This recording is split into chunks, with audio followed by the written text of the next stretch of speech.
Hello, and welcome to Converging Dialogues. This is Xavier Bonilla. On this episode, I'm speaking with Ben Winegard. Ben is a PhD in developmental psychology and studies much of social psychology and many of the things going on in the world today in terms of polarization, and does a lot of writing on the topic. Ben and I are good friends, and he's been on the podcast before, very, very early on. And him and I both have a interest in politics, really almost as a kind of hobby, which sounds strange. And I wanted to talk to somebody to do a kind of post-mortem on the 2022 elections here in the U.S. And Ben and I converge on pretty much everything politics-wise. And so we really get along really well, and we're both pretty kind of nerdy and wonky on this stuff. And so I thought it'd be good to have him on, and we could just kind of give the full download of our thoughts from the very interesting election. So we just as a quick edit here. Early in the conversation, I say something like, let's talk about the 2020 election. And I definitely meant to say the 2022 election. So apologies for that. We start the conversation by talking about the main takeaways from the 2022 U.S. election. Kind of what are the headline themes here. We talk about why Republicans didn't do so well, why there was no red wave as was predicted, and this idea that Republicans kept putting up, some pretty wild candidates that just weren't appealing to a broad base of people. We spent a lot of time, and again, when we did this, we had a good outline, but we kind of also wanted to just see where the conversation went. We talked a lot about Desantis and what is the Desantis phenomenon, or the Desantis juggernaut that it is. And obviously he did extremely well in Florida, but just really what he means on the national stage. Many people are talking about him being the, Republican nominee. And many people are very excited about Desantis. So we talk a lot about him and what that means and his chances. We also spent a lot of time talking about how much abortion was an issue on the ballot this year, and how people were really animated to get out and vote because of that issue. Many of the stuff that happened in the summer with the Supreme Court and how consequential that was. We talk about the Midwest states. We talk about Michigan. We also talk about Wisconsin. And Wisconsin's kind of like the case study for what's working, what's not working for Democrats, as is Michigan and Pennsylvania, I think. We talk about cannabis ballot measure, what's been going on there, some of the advancements there. And then we talk about the Senate. And we talk about some of the races. We talk a little bit about Fetterman. Talk about a little bit about Georgia and the runoff there. And, we kind of end by talking about what this means for 2024, both in the Senate side, presidential election that we're going to have in 24, and some of these, where these things could go. 2 years is a short amount of time. And so I don't anticipate that much is going to get done in terms of passing legislation in the next 2 years with a barely Senate-controlled or Democratic-controlled Senate and a also barely Republican-controlled House. So it was going to be really interesting over the next 2 years to see what's going on. I'm curious to see what happens. So many things. Of course, Trump has announced that he's running for president 2024. Let's see how long that lasts. As I say, I'm pretty suspicious about his reasons and if it's a real thing. Is he just going to pull out at some point, before and just hand it over to Desantis or someone else? How do they primary each other? There's just so many things that can happen. And obviously the state of the world and what's going on with the economy and global affairs and impact there. So, and of course, Biden's age, he'll be 82. Is there an open primary? What happens? So there's a lot of question marks. But there's some positive takeaways, some, I think, areas for improvement for Democrats, A lot of questions about, what do Republicans do? Do they kind of dump Trump and Trumpism, or do they stick with it and evolve it, or, many, many things. So this election was interesting in a lot of ways. And really, really interesting to see what goes on in terms of moderates, where people are at, a whole host of things. So anyways, this was a really, really fun conversation. Ben and I probably could have talked for another 2 or 3 hours on this stuff. We really just enjoy talking about this. And so now I bring you my conversation with Ben Winegard. I am here with my good friend, Ben Winegard. Ben, it's great to see you. It's great to hear your voice again. Yes, it's nice to see you again as well. Yeah. We for listeners, Ben was my second or third podcast guest way back when, 2 years ago, and feels like a long time ago now. Yeah. And we talked about a lot of really cool things. One of the things that we talked about that was really nice in that conversation, which has kind of stuck with me, is we had this bit in there, obviously, about politics, which we both really like, which we're going to talk about. But we had this bit in there where to get progressive kind of policies actually across the finish line, you basically need pragmatic institutionalism. And that is very much on brand for what we're going to talk about today. And so I'm super excited to do that. For listeners that also may not know, I think there's almost nothing Ben and I disagree with politically. Almost nothing. We can send each other something in an article and well, this is what I thought, and it's literally the same thing. So we're very, very kind of in the middle here for people that, much to the consternation of many people, probably. Yeah, we're politically simpatico. I think I'll deliberately disagree with you on a few things we discuss here. Yeah, just for fun. Yeah, just for fun. Right. Okay, so let me just do a caveat here. So Ben and I are not political scientists. We're not political wonks officially. We don't work on Capitol Hill. We don't work for a campaign. Both of our training is in psychology. So, obviously I have my doctorate in clinical psych. Yours is in, what is it officially in? Is it developmental or social? It's officially developmental, but I would say, evolutionary psychology, basically. Yeah. Okay. So we're in the psychology world, which, again, you can take it with a grain of salt. So, it's just two guys talking if you want. But I think one of the things that we do often is, we really like politics. And I think both of us kind of come at it from a kind of human behavior perspective anyways, right? It's like, what the fuck is going on with all these people politically? And it's something that's really, really interesting, I think, for both of us. So that's kind of the lens we come at it. Of course, we get in the weeds and we like all the different things. So, okay. So this is our... I wanted to do a kind of a post-mortem on the 2020 United States election that just happened as of last week. So in the United States, we had pretty much everywhere. We had, I think it was all said in total, 39 governorship races, including the territories, I believe. It was all 435 members of the House of Representatives, and it was... Oh, goodness. How many Senate seats was it? It's a good question. I don't know how many exactly. 20 plus. It was 20 plus. I know that. I know it was 20 plus. So, yeah. So a lot happened. And so I want to get into all of it. So before we get into any of it in particular, let me ask you, what were the headlines? What were the big takeaways from this election? No red wave. I think that was probably the biggest takeaway. I was convinced that there was going to be a red wave.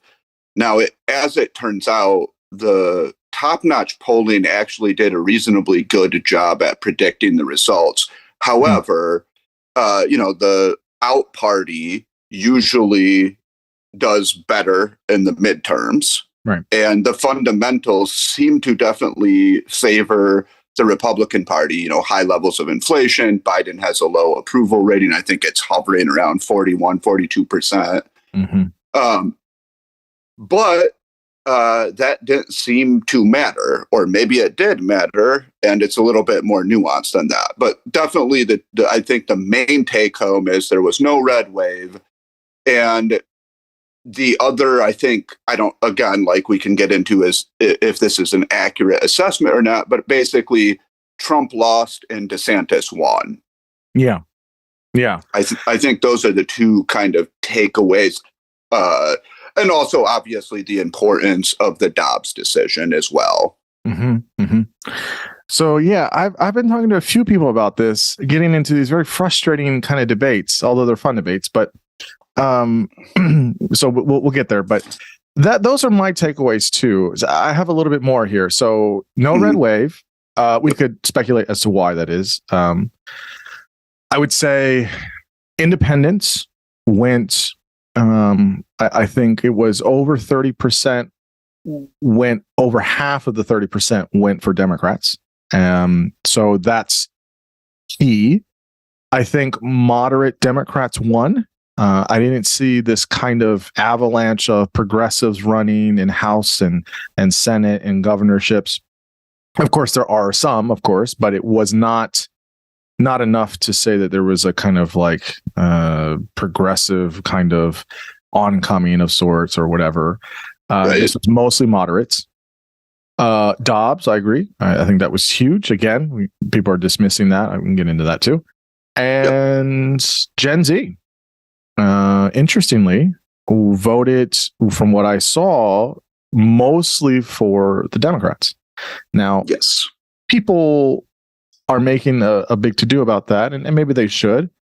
I don't know how much of that was ever in question. I think it was more of just the turnout, like they actually got out and they voted. But I think typically Gen Z trends left. I could be wrong on this. And I think especially, on cultural issues, right? Especially like abortion, gay marriage, marijuana legalization, etc. Yeah. And Latinos were interesting this time around. It was not. I was wrong on this. I thought we were going to see a little bit more of an increase in Latinos voting conservative, and we didn't see that as much. It was a little bit, but it wasn't increase, as it's been kind of since 2016. Every 16, 18, 20, 22, there's been an increase of Latinos in certain areas of the country, voting for conservative candidates. And so I guess the big thing here is, so this gets into some of the criticisms, I guess, or people trying to not give Democrats credit. The one answer is, well, this is because Republicans put up crazy. They put up a bunch of fucking crazies. I mean, people that are doing wild shit. Like, we can talk about Lake in Arizona. We can talk about the governor that was running in Pennsylvania, and then obviously Dr. Oz, and but people are saying that, well, of course people weren't going to vote for crazy people in district levels or even governorships, but I don't know if that's entirely true. I think that's part of the story, but I don't know if that's entirely true. What is your thoughts on that? So that's obviously I think complicated question, but I think so. If you look at it overall, it seems as though Republican turnout was quite good, actually. So if you look at administrative data on early voting, I think it's the AP exit poll. And you can do ecological correlations, just looking at county, like how conservative is the county, how many people voted. So just by those estimates, it looks like Republicans outnumbered Democrats voting. Furthermore, normie Republicans did really, really well, like Mike DeWine, Brian Kemp, Greg Abbott, who's somewhat normie, but Texas is, an interesting state. Right. So I do think that there is definitely something to that. And in fact, the New York Times had this analysis where they broke down, now this is just for the House, but they broke down MAGA Republicans and compared their performance to non-MAGA Republicans. And the way they operationalized this was from the Cook report.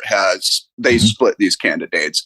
I don't know exactly what the criteria to be MAGA is, but let's just assume that it's like a reasonably accurate way of doing it. So in competitive districts, MAGA Republicans underperformed the normie Republicans by about 6%. And overall, in all districts, and again, this is just for the House, they underperformed by about 5%. Now, if we extrapolate to the Senate, I think around 5% seems reasonable if you look at like the MAGA, like Mastriano, Kerry Lake, Tudor Dixon, for example. Is it Tom Mitchell who's in Wisconsin? The governor? Oh, I forget who it was on the guy who was running against Evers. That sounds right. If you, or it might be Pete Mitchell, but at any rate, if you look at them overall, I think just Mitchell. It was Mitchell's. Yeah. So if you look at it overall, then you would say basically the Trumpy Republicans did dramatically underperform. Now, there might be some extenuating circumstances with certain of these candidates. So, for example, I don't think Tudor Dixon was a very strong candidate, but she was also swimming against the tide of the Dobbs decision. And in Michigan, I mean, abortion was literally on the ballot because we have this draconian 1931 law that is like a complete ban that punishes doctors with up to 4 years of prison. Right. So it could, if Proposal 3 doesn't pass, potentially you revert back to the 1931 law. So I'm not sure if Dixon could have done a lot, but she was also a pretty poor candidate. So it sounds like, yes, MAGA Trump candidates didn't do well. And I think with all but one somewhere, I forget which if it was like a Secretary of State or Attorney General, they all lost, right? Anybody that Trump endorsed, almost everybody lost, right? Which is so that's another important thing that I just wanted to mention is that, so with the secretaries of state, obviously in most elections, nobody pays attention to secretaries of state. However, they do administer the elections in the state. So it's very important when you have this, Stop the Steal movement going on. So these races all of a sudden kind of became a big deal. And the Republican candidate in Nevada, Jim Marchant, was an election denier. He put together this, so-called America First coalition of secretaries of state. He said, if we win, I guarantee Trump will be president in 2024. So what happened to those candidates? Well, in Michigan, Caramo got slaughtered by about 15%. In Arizona, Fincham got slaughtered. Well, not slaughtered, but he did worse of any of the state level Republicans running. Right. Marchant himself lost. Kim Crockett lost in Minnesota. Audrey Trujillo lost in New Mexico. And I think there was one election denier who won in Indiana, but it's not a battleground state, so we don't really care. And in Wyoming, one didn't win because they were unopposed. So they were just basically like, here you go, it's Wyoming. Right. And again, nobody cares about that. And then furthermore, in Pennsylvania, with Shapiro and Mastriano, Shapiro obviously smacked him down. The governor appoints the Secretary of State, a Secretary of State in Pennsylvania. So basically what we see here is that the election deniers in battleground states who actually could instantiate an overturn of the election were wiped out completely, which is great news if you care about democracy and institutions. Right. And it also suggests, again, that voters did respond to bad candidates, right? And when they were under threat, either abortion or democracy, they were like, all right, we actually have to do this. And I think mostly that was going to be independents, but some crossover Republicans. And what percentage do we have there? I don't know. We'll have to wait for a while to sort that out. I'm sure it's a combination, right? Yeah. So, you can only, this is why our primary system is still important, right?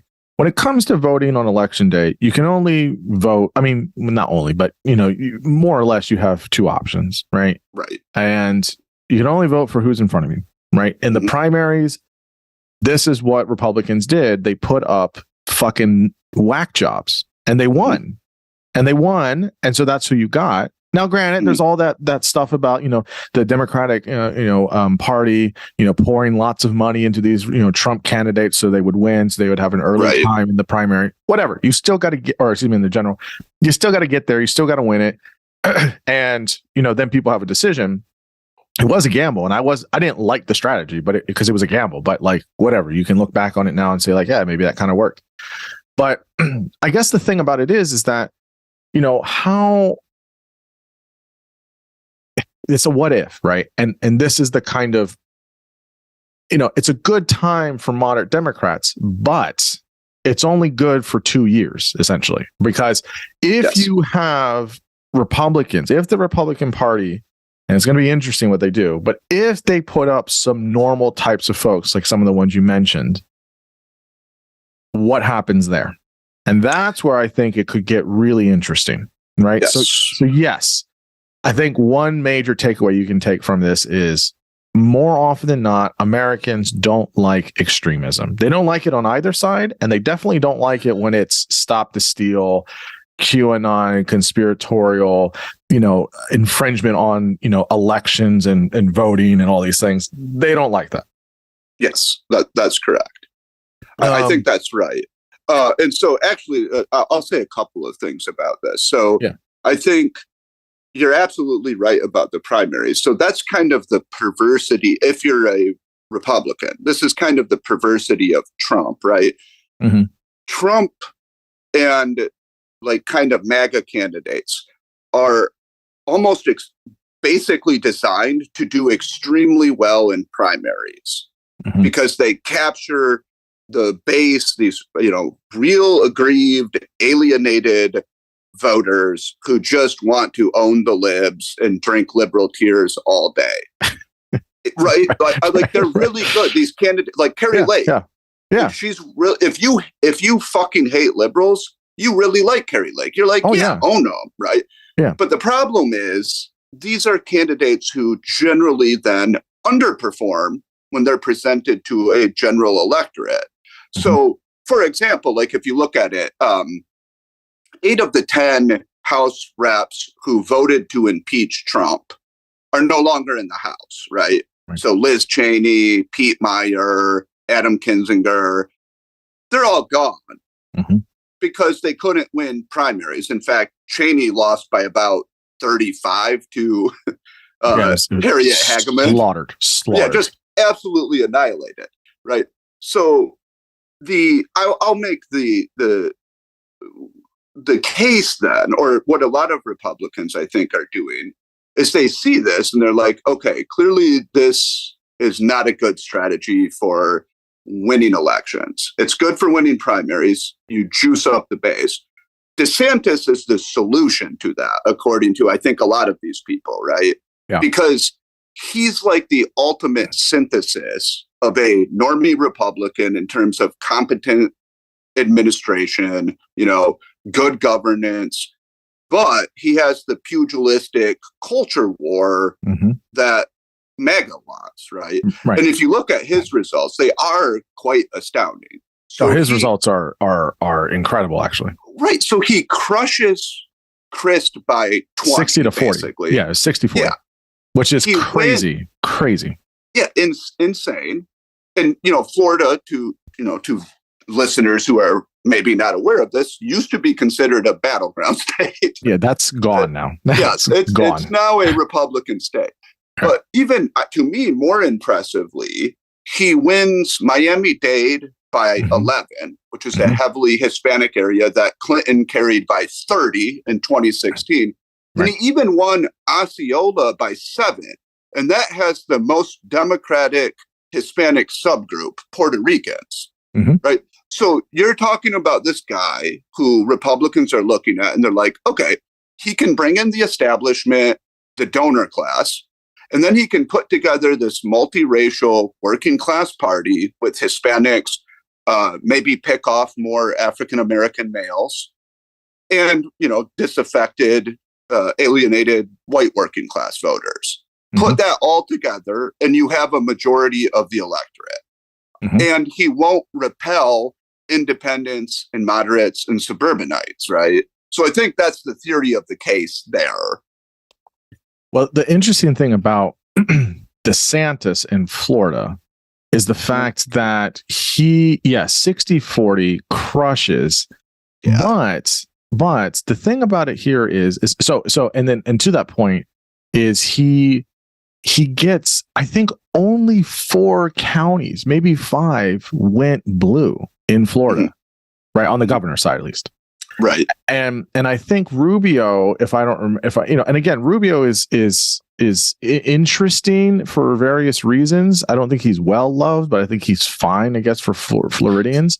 But I mean, he also, crushed Demings. Yes, he did. And so, so the takeaway there, so kind of what you're saying is that people are trying to, especially with DeSantis, right? Especially online.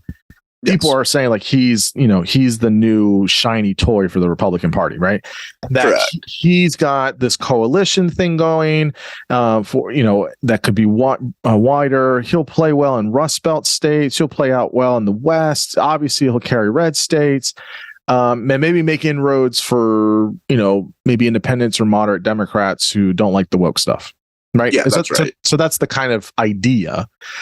And I'm not completely convinced. It's one thing to win in a state where people already fucking love you. I don't know if he does it nationally. Yeah, so that is obviously an important question. And also, I think perhaps even more important, could DeSantis defeat Trump in a primary? Because, maybe Trump loses the elite, the donor class, the intelligentsia in the, in the conservative movement, right, or most of them at least. But he still has this unique Jesus Christ-like connection, right, to the base. It's theological to them. Yes. They don't, and a lot of the, Trump lost this. Okay, well, suppose you're an extremely low information voter in the Upper Peninsula of Michigan. To you, Trump wasn't even on the ballot. So you didn't even get out and vote. Mm-hmm. Why do you think he lost this? He didn't lose anything to you, right? Mm-hmm. So I think that's an important question. Could DeSantis actually defeat Trump in a primary? Obviously, we don't know. I think I would, at this point, almost be 50-50. I'm pretty uncertain about that. And then, there's the secondary question. Does DeSantis's quite pugilistic culture war kind of mode of operating translate to the national stage? Or is it just something that you can play really well in a state that was already moving into the red category? And I would say in my view, if you wanted to make the argument that, hey, there's nothing that unique about DeSantis here, Mike DeWine is the guy you use to make that argument. So DeWine wins Ohio, which again, at one point in time was considered a battleground state. It's no longer, but he wins it by 26%. Mm-hmm. And DeWine is the furthest thing from a culture warrior. He's this demure, old, avuncular dude who looks like an accountant. Yeah. And he actually went very draconian with the COVID lockdowns early on, actually beat Whitmer, a Democrat, to that. And he's always been against election denialism. It's clear he does not like Trump at all. And yet he wins his state by more than DeSantis wins his state. And nobody's coming away from the midterm saying, dude, DeWineism is the future of the Republican Party. Right? So there is, this is the thing. It's interesting. And if you take it from a psychological perspective, right, humans are narrative creatures. We like stories. Yeah. So often like, a few votes here, a few votes there, and you would create a very different story. And it seems plausible. Like the DeSantis is the man. He's the alpha now. That seems plausible to me. But the DeSantis is kind of this, not really a likable, kind of shy, not good at glad handing, inferior politician who's gotten lucky and he's actually a paper tiger. Yeah, that's plausible as well, right? Like we honestly don't know. Yeah, I mean, look, DeSantis, I've thought about this a lot. I've really thought about this a lot, and I don't know. Obviously, with the Trump announcement this week that he's running, there's a whole lot. We can get into that in a minute, but I'm suspicious about that, to be honest. But yeah, but with DeSantis, just to put a fine point on this. So here's the thing, right? With DeSantis, my thing is, what is it for voters that they like about him? And to me, I don't think it's about any of his, when I think nationally, outside of Florida, it's a lot of it is he owns the libs. Yes. And I don't know how much Republicans are going to admit to that, but I think they might say it in other ways. He's strong on this, or, he fights back, or he whatever.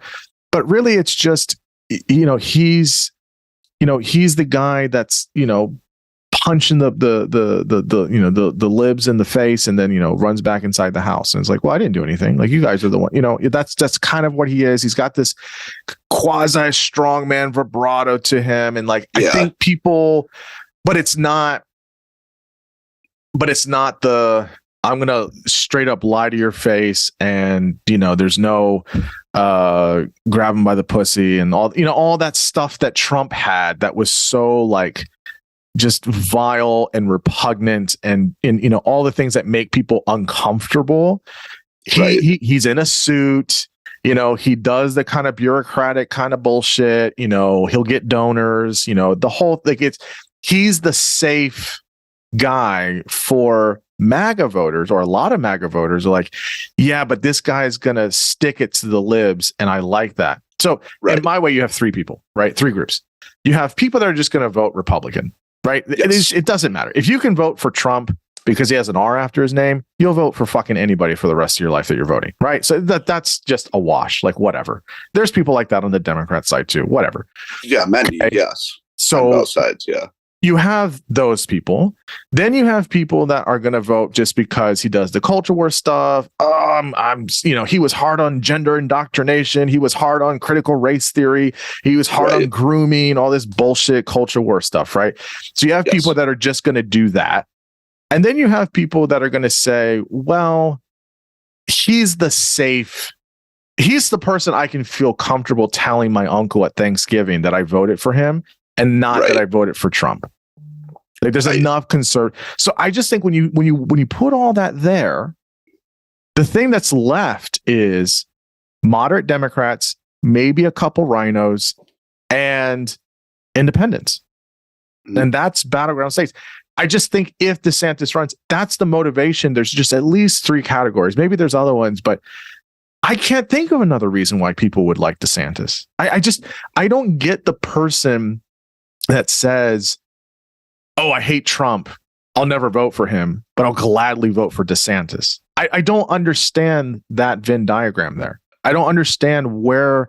Wait, rejecting Trump personally and then wanting DeSantis? Yeah. I think it's just safe. It just feels less dirty. It feels less inflammatory, or people really just do care about... These are the people that quit their jobs and they just yell on Twitter all day about gender indoctrination. I don't know. What do you think? So I think that the Republican elite and the donor class and the kind of pundit class, they probably look at DeSantis and they think he's under this MAGA integument. He's actually a normie Republican. And MAGA voters look at him and think he's MAGA, right? Or at least that's the idea, is that he can kind of be all things to all people. Now, I agree with you that look, like he's a competent administrator in Florida. I mean, he's done a lot of things that are good for the state.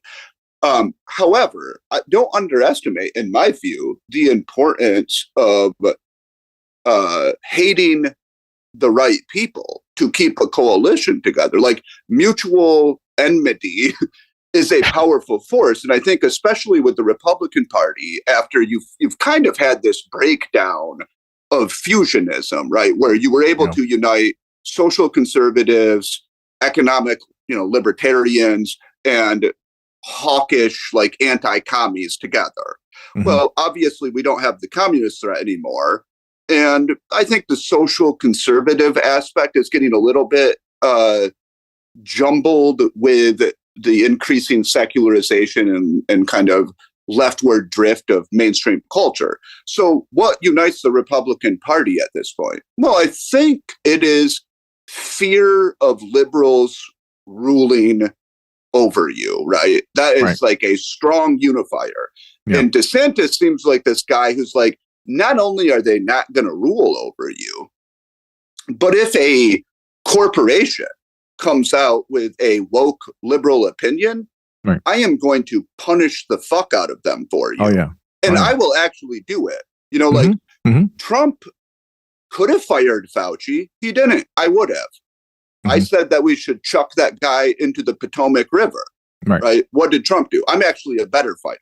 And then I think you're right. Like for a, average, business fiscal conservative type who like feels really guilty pulling the ballot for Trump, which I understand because I would as well. They're like, yeah, I can stomach DeSantis. Sure, maybe I don't like some of these performative flying 47, asylum seekers to Martha's Vineyard, whatever. It's 47 people. They were taken care of. It's fine. That would be my view. And actually, I think that's, if he could pull that off, and actually pull them, I don't think he would be beatable. But I just don't know that you can do that. I just don't know, again, nationally. So let me go back to Florida for a minute. So we talked about this. So it's a 60-40. He wins over by 1.5 million more votes. Yeah, just unreal. That's insane.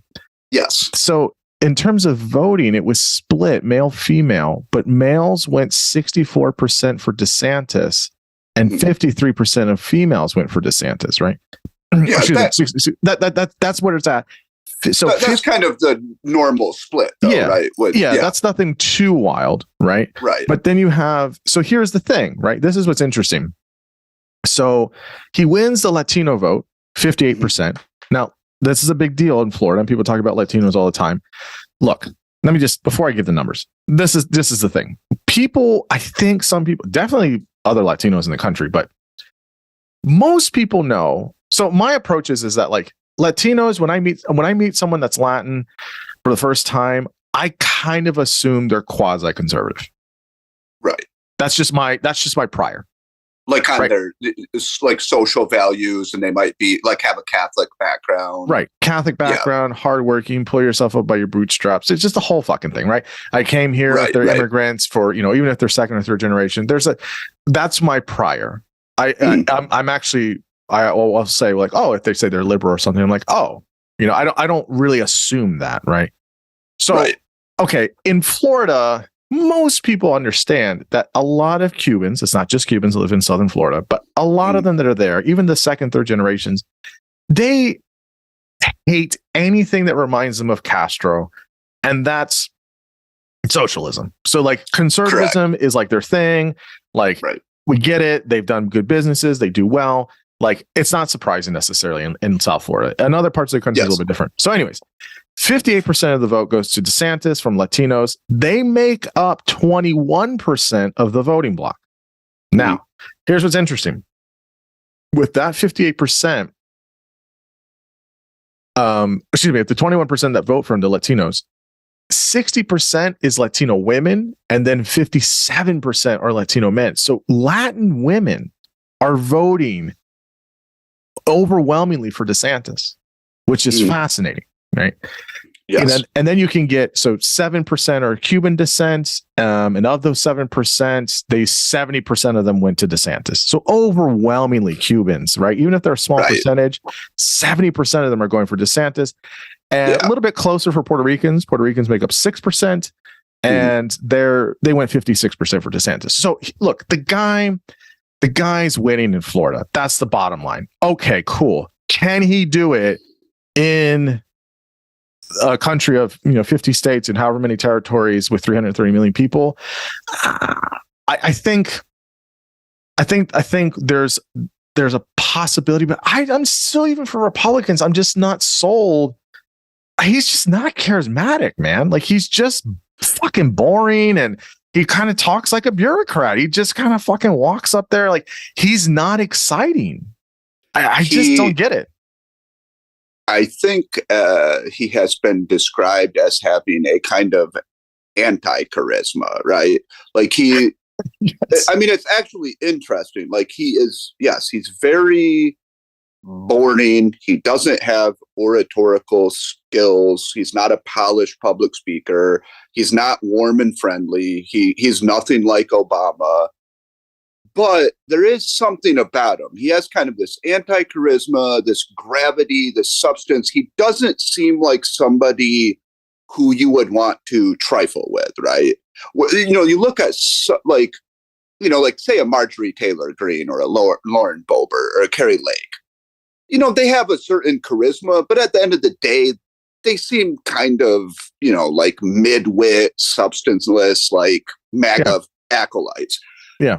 DeSantis isn't like that to me. He's got real like heft. He's very intelligent, Ivy League educated, military background. Yeah, that's right. Yeah. Nice family. That's right. Like, he's photogenic. His wife is very attractive. I think he actually fits the role of a kind of Trump-like Republican really well. Like, he checks those boxes off. Like, you don't want somebody who's warm and friendly and, like this happy culture warrior like Mike Pence or something.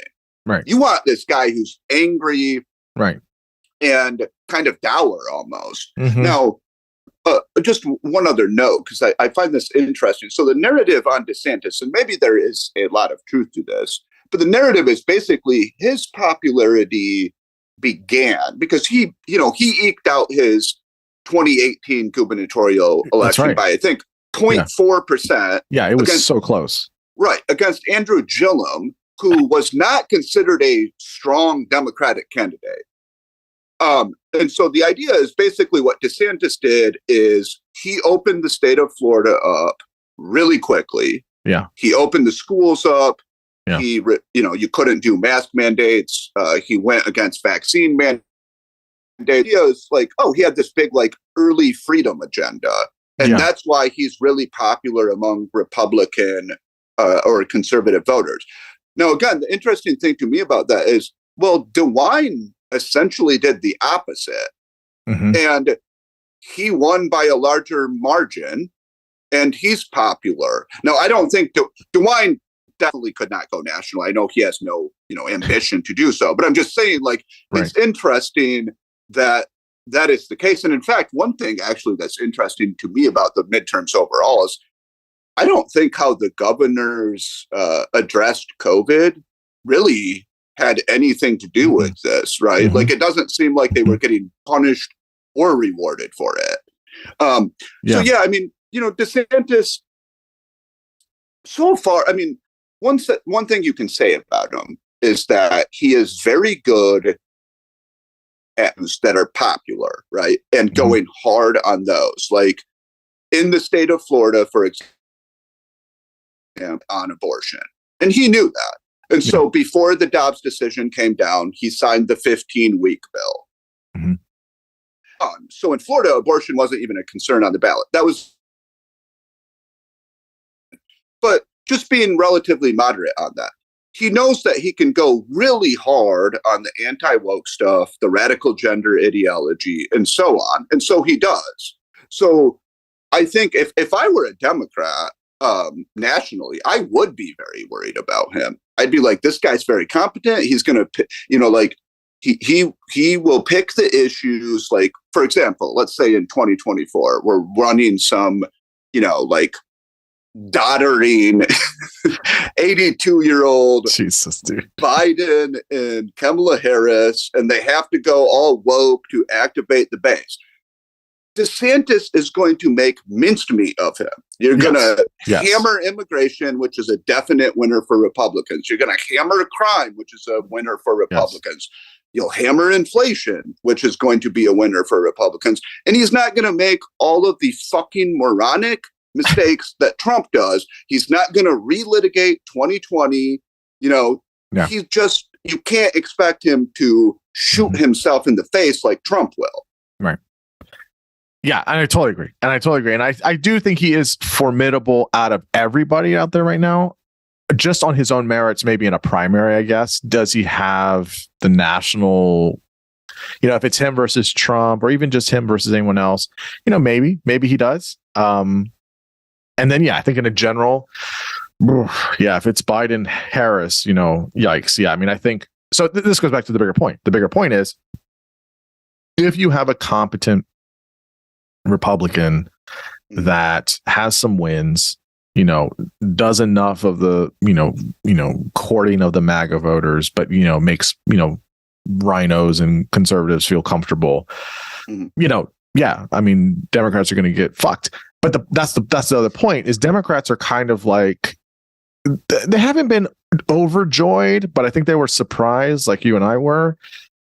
And I've seen a little bit of the gloating, which is not good because it's like, listen, guys, you guys beat the fucking, dimwit, like, easiest kind of, underhanded pitch kind of candidate. Like, don't get excited that you beat someone formidable or really competent. Come on now. Right. They didn't even beat the JV team, right? Right. They beat the Pop Warner team. That's what they beat. Which is fine. Exactly. You should beat them. Like, if that didn't happen, fucking Christ, right? But like, that's not what happened, right? You know what I mean? That's right. So that's kind of that piece there. I'm of two minds on this. So one, I'm worried because I do think that there is a potential majority Republican Party if you could cobble together that kind of coalition. Right. Two, I'm kind of actually happy if they move on from Trump and, repudiate election denialism and, accept that January 6th was basically an attempted coup d'etat, because that means I can vote in the future for some normal Republicans when I decide that, hey, this is probably the more moderate, competent candidate. And I like that idea. Right. I mean, I think that's the goal, right? You want a healthy, in this country, two-party system. And, that's right. I mean, I always do my homework when I voted. I live in, I live in blue Maryland, but, Maryland is like many states, like there's a lot of red here too. I mean, you got Southern Maryland, you got the Eastern Shore, you got Western Maryland. I guess not all blue. It's just where people are living at. But, but I looked at all the sides and it was just super easy. Kind of like you're saying, I wasn't going to consider the candidate that's talking about back the blue, stop the steal. J6 was, a righteous kind of, justification for our leader. Like I just was like, I can't even consider these people. You weren't tempted to vote for Dan Cox? I had a moment there where I was like, maybe, come on. It was just like, what in the world? Like, right. Like that's the thing, is that this was the easiest election of my lifetime for me to decide, because I was just like, it's straight ticket Democrat, because I really care about bodily autonomy and women's reproductive rights, and I really care about democracy. Right. And now this is an interesting thing. I was going to mention this and get your thoughts on it. So we'd been kind of talking about how these bread and butter Democratic moderates were, did really well, and they didn't do culture war stuff, and they weren't emphasizing cultural issues or post-material issues. And so you could pick out like Josh Shapiro, Gretchen Whitmer, and so on. But the fact of the matter is they were. I mean, Whitmer's entire message was basically abortion and democracy. And then she would say, of course, fix the damn roads and fund education. But abortion is a culture war issue, right? It is. And Josh Shapiro had the, like the real freedom, women have the freedom to choose and so on. Okay, that's culture war stuff. So it's interesting. I'm not sure what I make of this, but it is interesting that they're perceived as moderate and not culture war-y, right? I don't know what your take is on that. So I think it was, I think it's at the CNN exit polls or whatever for the national results for the House. Mm-hmm. And it said that the number one issue was, I think, inflation at 30 some percent. And then right next to it was abortion. Yeah, I think it was. Go ahead. I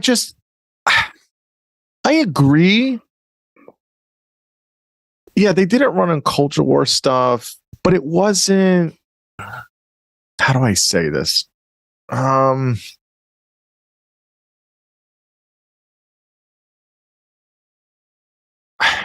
do I make sense of this? So I guess like abortion's a weird thing, right? Mm-hmm. It's a weird thing, not because of something particularly new.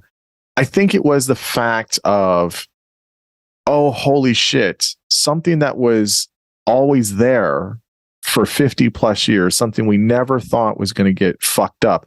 And then it did by the Supreme Court. This wasn't like voted on, or it just that whole thing happened. Now, yeah, again, you can make all these fucking claims about like, well, legally Roe versus Wade is not the best. Like, I get that, but I'm saying the idea of it, right? That the woman, right, whatever. Yes, there are certain better legal ways of arguing for it. I've heard that argument. That's fine. But for what it was, what it protected, and I think the fact that like it happened, something that like people were like lamenting for years, like, oh well, it could if one day, and the fact that it did, I think that was just like that was like shit, proverbially shaking Democrats. Like, do you see like this? Like, and I think that's what it was. So I don't think it was like an ongoing culture war thing that we do. Like we're talking about like, how many, pedophiles does Disney have and they're grooming people, or, what about right, all of, the gender indoctrination in our education system, or what about all of the, race, blah, blah, blah, blah. That's just an ongoing kind of sensational extremism that just gets people going online and maybe a little bit outside of that. Abortion was more of like, no. Like, this was in law and then it was not. And then because of the Supreme Court, because of conservative Supreme Court justices, oh shit. Like that doesn't feel quite culture war-esque to me. It is, but it just feels a little different for those reasons. So what do you think? I would agree with that, broadly speaking, that it feels a bit different. It's more restrained. It's more of a focused issue. And I also just want to note, like, when I use the, like I term identity issue or culture war issue, by no means am I minimizing the importance of the issue of abortion by just saying, oh, it's culture war. No, it really does I know. affect people on the ground. But the point is, somebody who is very concerned about immigration would say the same thing. Well, that really affects communities. It creates lower levels of social trust and more political polarization, and so on and so forth. And same thing for radical gender ideology. Well, you have people who are getting these surgeries; it's going to damage them, etc. Now, I'm not saying I agree with that. I'm just saying, to say it's an identity issue or a cultural issue doesn't mean that it's not important. Right. I think I agree. But also, I think importantly, Whitmer and Shapiro and the Evers and, other kind of swing state Democrats who were hitting this issue hard, they just seem like decent, normal people, right? Yeah. Right. Like Whitmer's like a intelligent, normal mom, Right. who you would see at a soccer game, and she would be interesting and swear and just be like a normal Right. human being. Right. Right. And I think the same thing for Shapiro. He just comes off as a decent guy. And also, I do think maybe one difference also is that I don't get the sense that Democrats are hitting the abortion issue to quote unquote own the cons Yeah. and drink Republican tears. It's Right. no, this is intrinsically really important. It's not performative. Right. Whereas Right. the Right. stuff you were talking about, yeah, like groomers at Disney, that's just performative, like Yeah. own the libs. Let's Yeah. see how over the top you can go. So I agree that it is different, but I do think this election does point. So I guess the interesting empirical question is, how important are the identity issues that these moderate Midwestern Democrats were running on? And how important were the economic bread and butter issues, right? Well, I think the economic bread and butter issues were important and still are and always will be. They're not going to not be important because they're always going to be problematic. They're never going to be enough. We're never going to have enough jobs per se. We're always going to have problems with like our education, healthcare system. Like there's just kind of chronic kinds of things. Like they're not hard to run. You could literally take something from like Johnson's 64 campaign and probably just like spruce it up with modern language and it's the same fucking shit, right? Like it's not, that's just kind of how it is in our country. Here's the abortion thing is that because I think it's the longevity, right? Even with same-sex unions. So today, the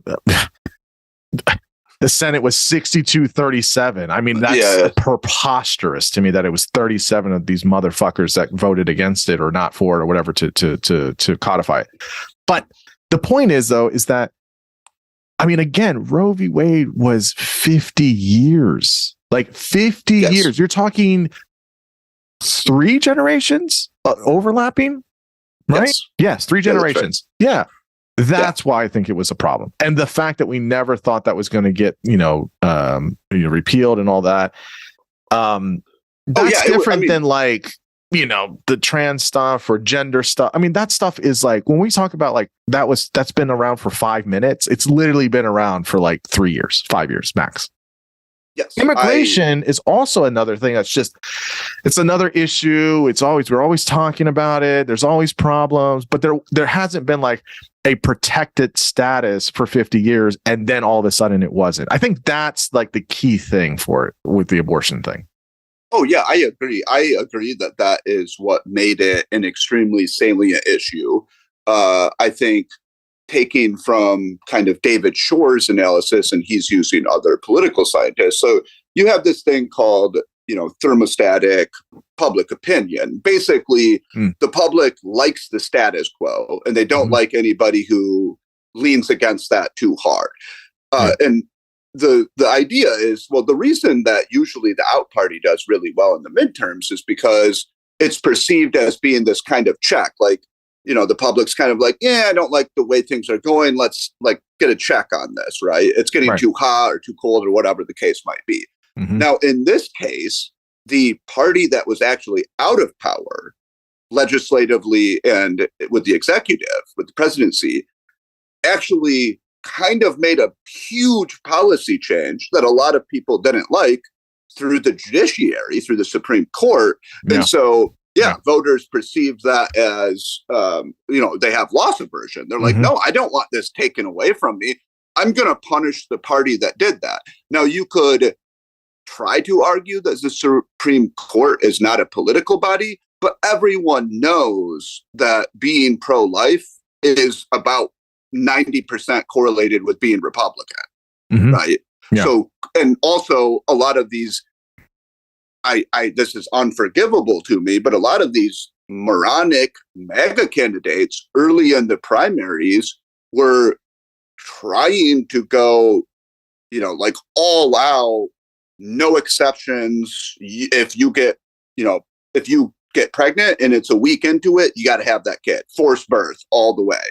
I don't know why they were doing that with the messaging. I think they thought, oh, it will help me with the primary. And maybe they just misread the mood of the public. I don't know.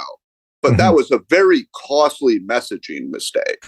And so, and also just let's know, and you can bring whatever data or evidence you have, but I think the evidence is absolutely overwhelming that the Dobbs decision was probably the main story of the midterms, even though in the last month or so, people said, oh, that's kind of fading as an issue. But it's like, just take the state of Michigan, where, by the way, the Republican Party lost the governorship, or I mean, they didn't have it, but they didn't gain it.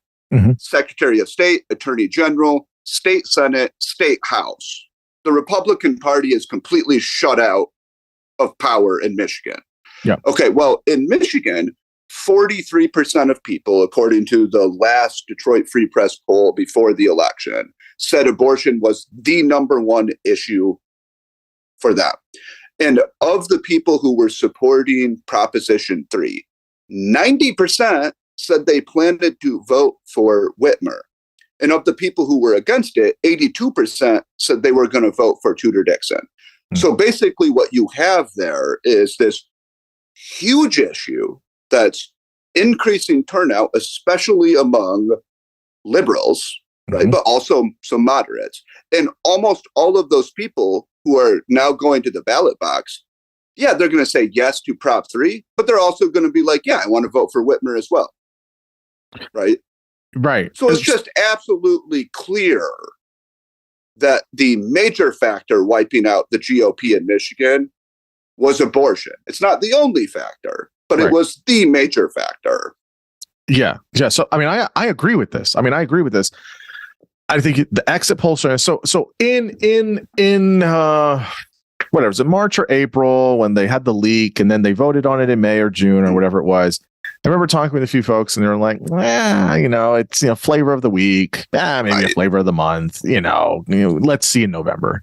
Right. And then, when we get to the election and that's literally the exit poll everywhere.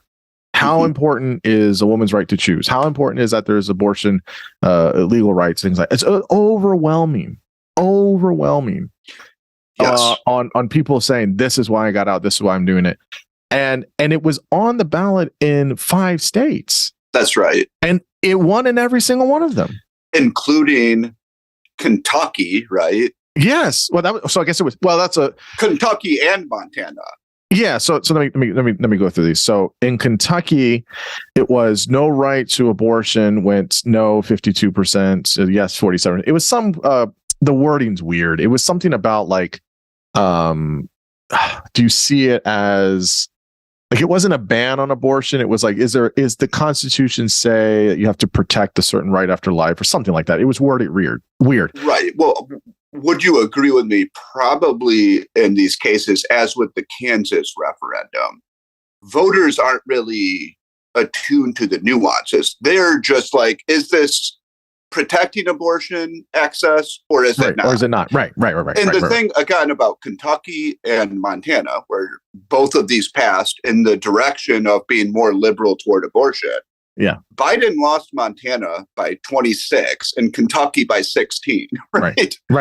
So that tells you something. So you were pulling in either a lot of crossover Republicans, a lot of independents, or some Democrats who usually stay home in the elections. Probably a combination of all three, right? Probably a combination, but let's be honest here. You can have the MAGA-loving, Trump flag-bearing, very Christian kind of person that goes on and on and on and on. I would bet if you got a young person, a young woman, she could be Republican all her life, but she gets in that polling booth, I don't know. We're not going to really know how that person voted, to be honest. Yeah, that's right. I think that is true. And I think that's why another reason, I guess, that DeSantis has some legs, I think, nationally, is because he was always reasonably moderate on abortion. And people don't look at him and think, that's right. That's fair. This is a big, pro-life guy, like they do when they look at Mike Pence, for example, or Ted Cruz. Yeah. I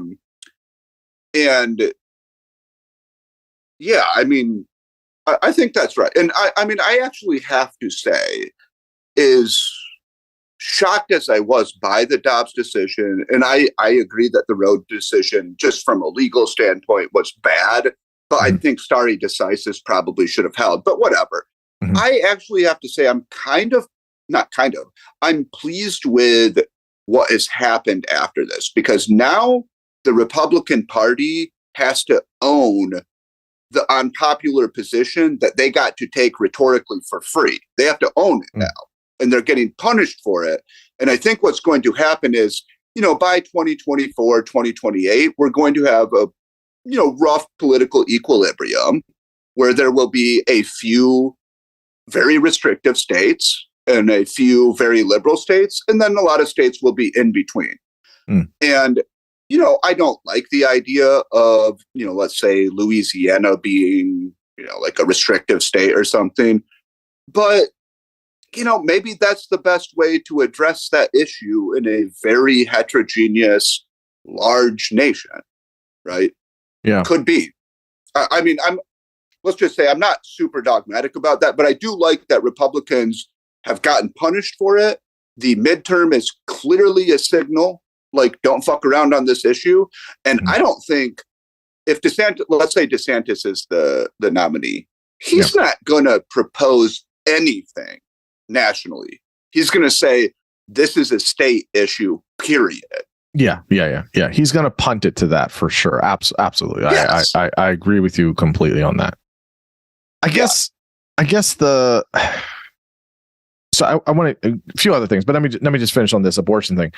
So in Vermont, Michigan, and California, there was a constitutional right to protect. California was 65% yes.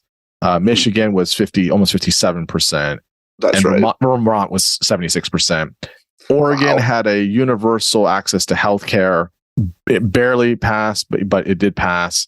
That's another that includes abortion as well. Obviously, the piece in Kentucky, and then Montana said almost 53% said no to making a person born alive after 20 weeks a legal person.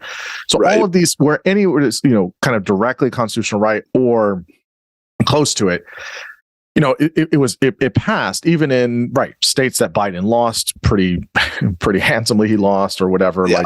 Like this is like something that is transcending. So, parties. And so to say that it wasn't a big deal.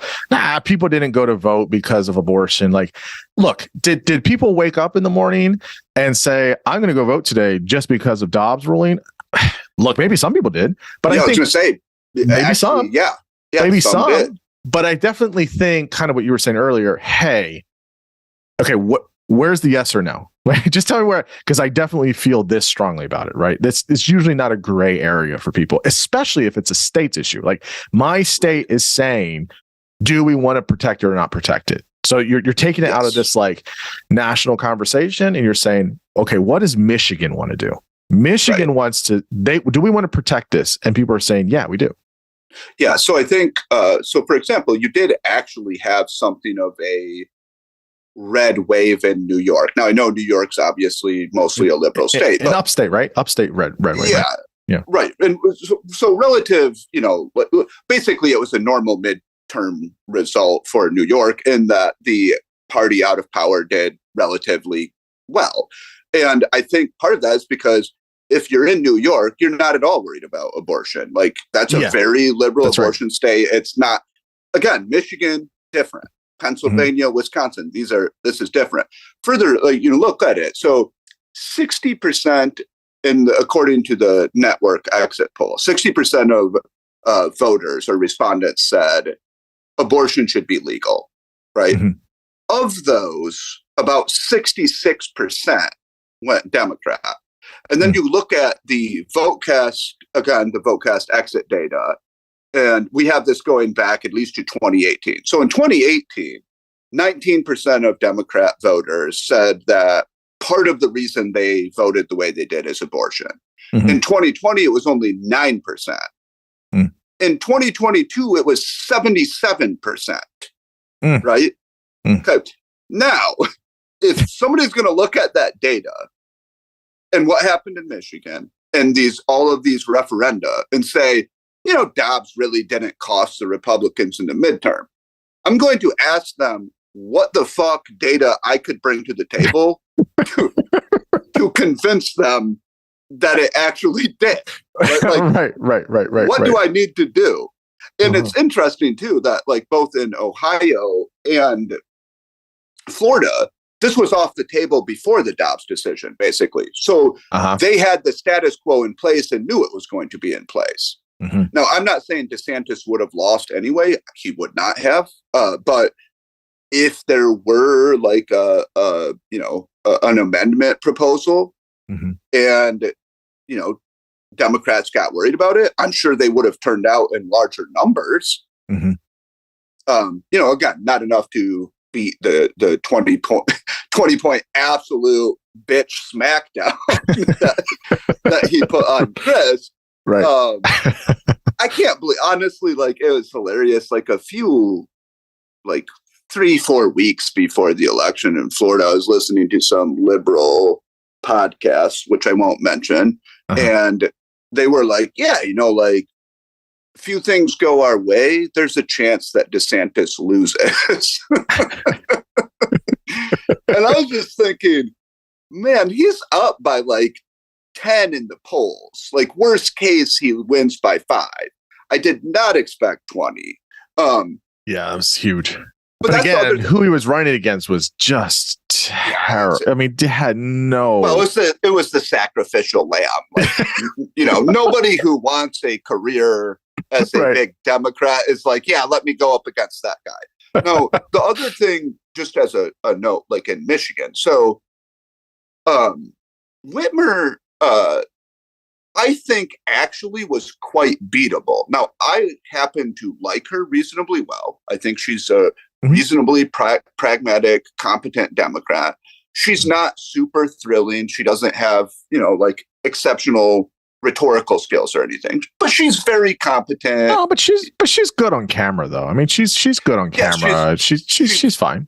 She's telegenic and she has a good sense of humor. But she just seems like a decent person.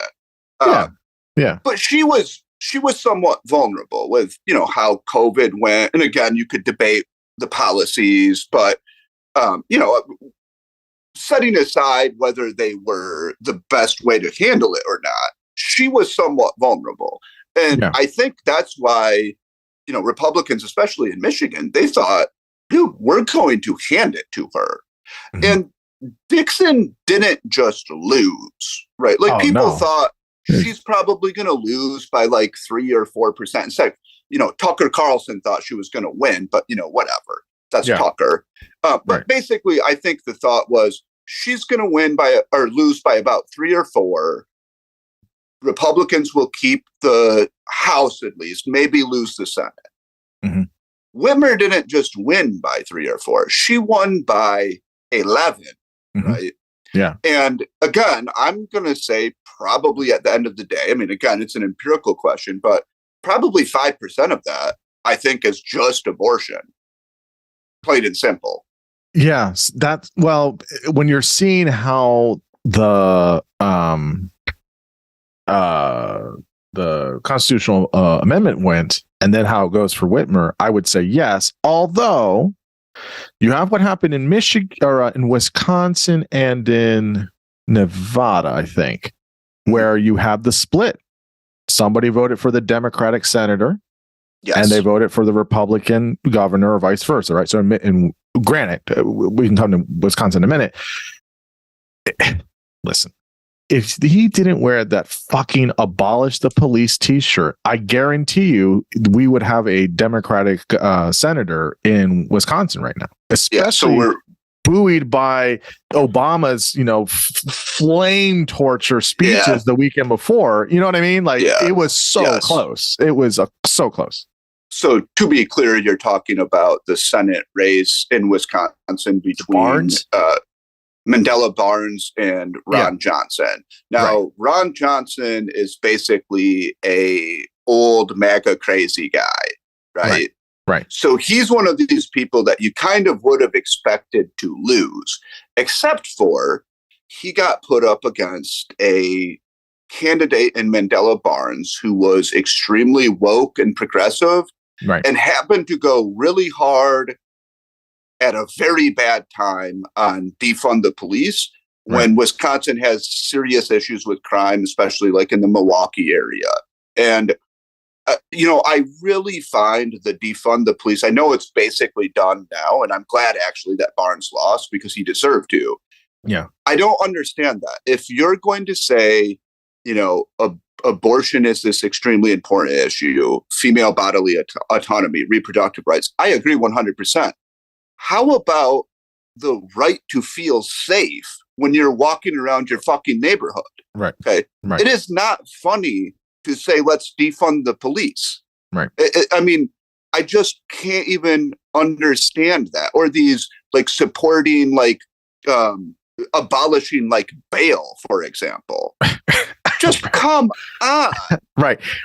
And again, that has nothing to say with, you're taking it on the point, on the claim. The claim is defund or abolish the police department. That's nothing about reform or changing it or having some type of way of trying to correct for it. No, it's defund it, abolish it. And it's like, that makes, look, I would maybe give a little bit if, all right, you said that after George Floyd, Minnesota is not that far away from what happened. Okay, I can kind of get it. Okay, you were caught up in the moment that summer, but you calm down, you realize some things. You don't campaign on that. You don't mention it. If people bring it up, just say, hey, listen, we had a reckoning. We're trying to figure out ways of doing this, blah, blah, blah. That didn't happen. Right. The double down. Right. Well, I mean, he basically tried to save himself, but it was way too late. Too late. Too late. The fact that you didn't see that was going to be used against you is bizarre to me. And again, it's like, imagine a family in, Milwaukee or Detroit, and you've lost your son or your daughter to a stray bullet or something. And then you hear this politician talking about defunding the police. I mean, it's not popular in inner cities. Nobody likes it. Right. And it's actually, I find it kind of this like almost condescending form of like woke racism. Yeah. To think that it's a way to be an ally. It's like, what do people who are African American not care about law and order? Like, what's the insinuation there? I don't understand it. It's like everybody cares about feeling physically safe and having their kids physically safe. So that was a clear loser. And that, I think, is the one example of a Senate race that was going to be close, where you had a MAGA candidate who actually pulled it out. And again, I don't like Ron Johnson, but I'm not unhappy with that, because I think Democrats will look at that and say, okay, look at what happened here with, let's say even like a subpar candidate like Catherine Cortez Masto. Mm-hmm. She wins, and then Barnes loses. Tight. What's the difference between the two of them? Yeah, one was a little bit more woke, especially on the police stuff, or at least that's the perceived difference. Yeah, I mean, obviously, there's a lot of things at play.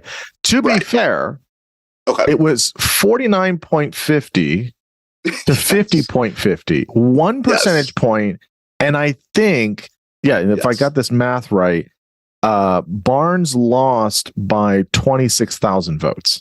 Yeah, that's right. Again, so this is still narrow, but it is a loss. And again, this is with a crazy MAGA guy. Matt, let's say this was hold on. Let's just important point here. Yeah, so that's true, and it was extremely close. But Tony Evers won by 4%. That's right. Against a MAGA Tim Mitchell's. Right? So yes. So this is the case study.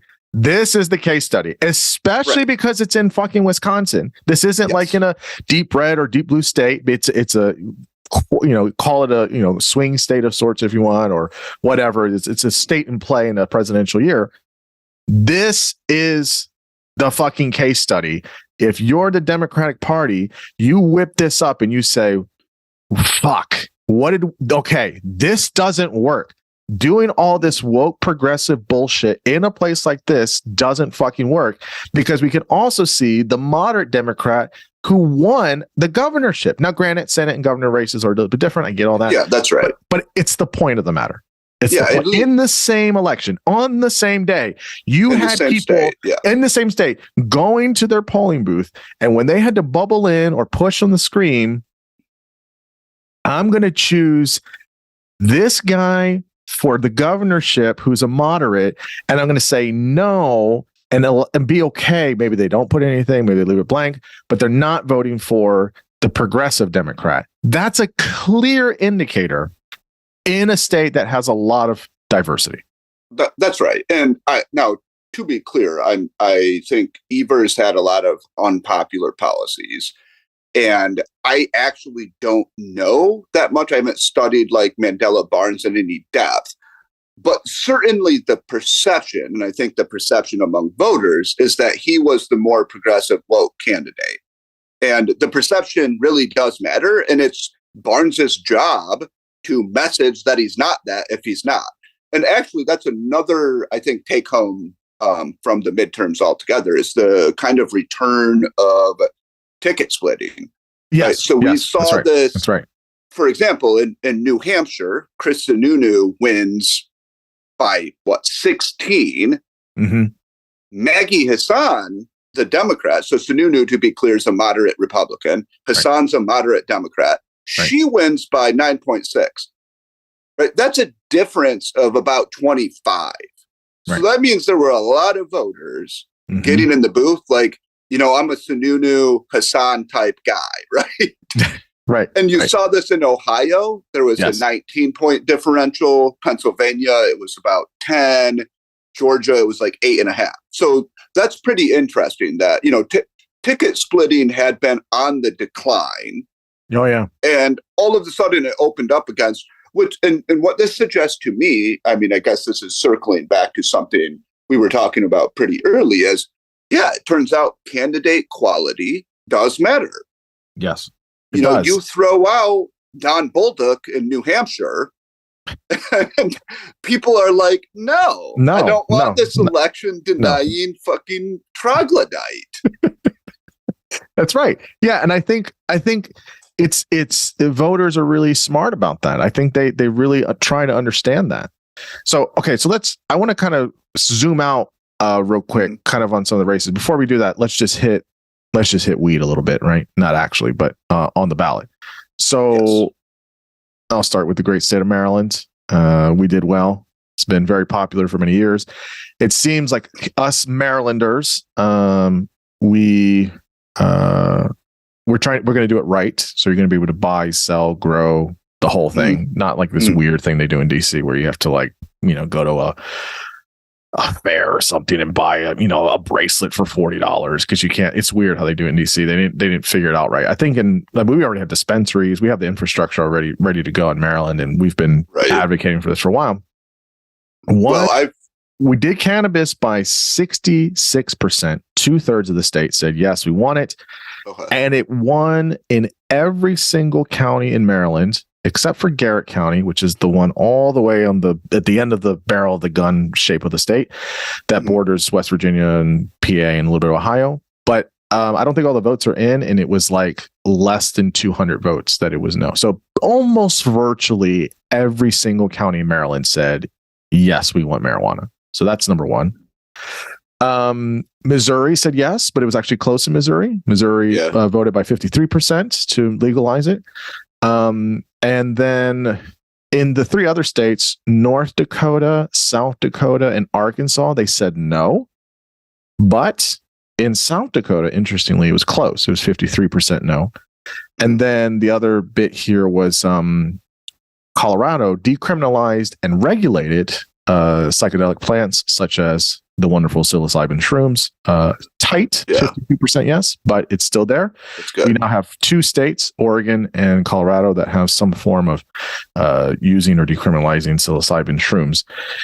If you want, these are kind of cultural issues-esque of sorts for the left or Democrats. Any statement you want to make on good old cannabis, Ben?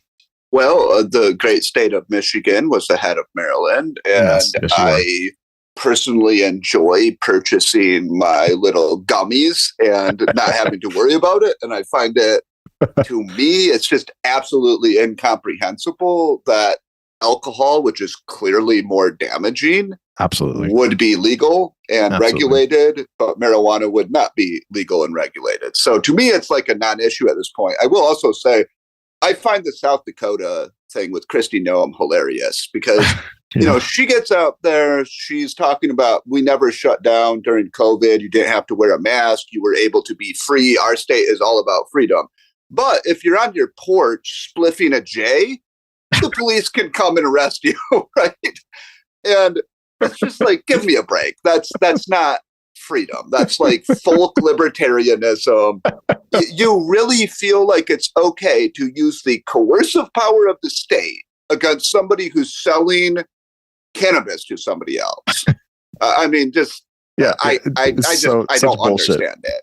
Yeah, I think and also I think if you looked at like the early adopter states like Washington and Colorado, I think, and Oregon, right, where and you looked at the evidence, did it increase like traffic fatalities, violent crime, and so on? I think the best research I haven't looked at it in a while, but think from like the studies that I was finding that seemed pretty sophisticated with econometric methods, there was basically no effect one way or the other, right? So it's just like, it doesn't really matter, except for people are getting, having interactions with the police for this. So let's just legalize it, regulate it, and everybody can be happy and move on. Well, that's my view. Yeah, I'm the same way. And I think what will happen is in the next one or two elections, maybe two presidential elections from now.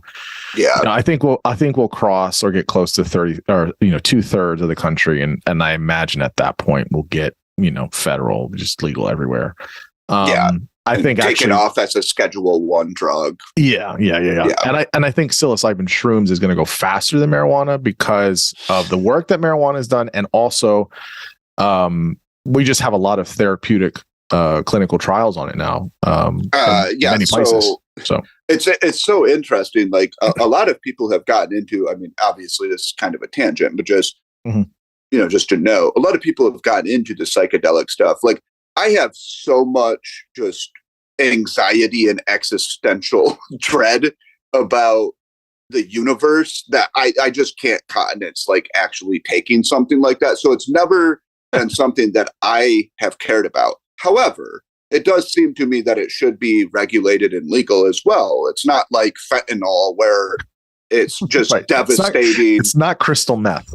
Right. It just seems to me like, pretty straightforwardly, if people get relief from it or they gain some insight into, the nature of the universe or their God or whatever, like, cool. Like, I don't see anything. There's no problem there. It does. Yeah. It has some therapeutic,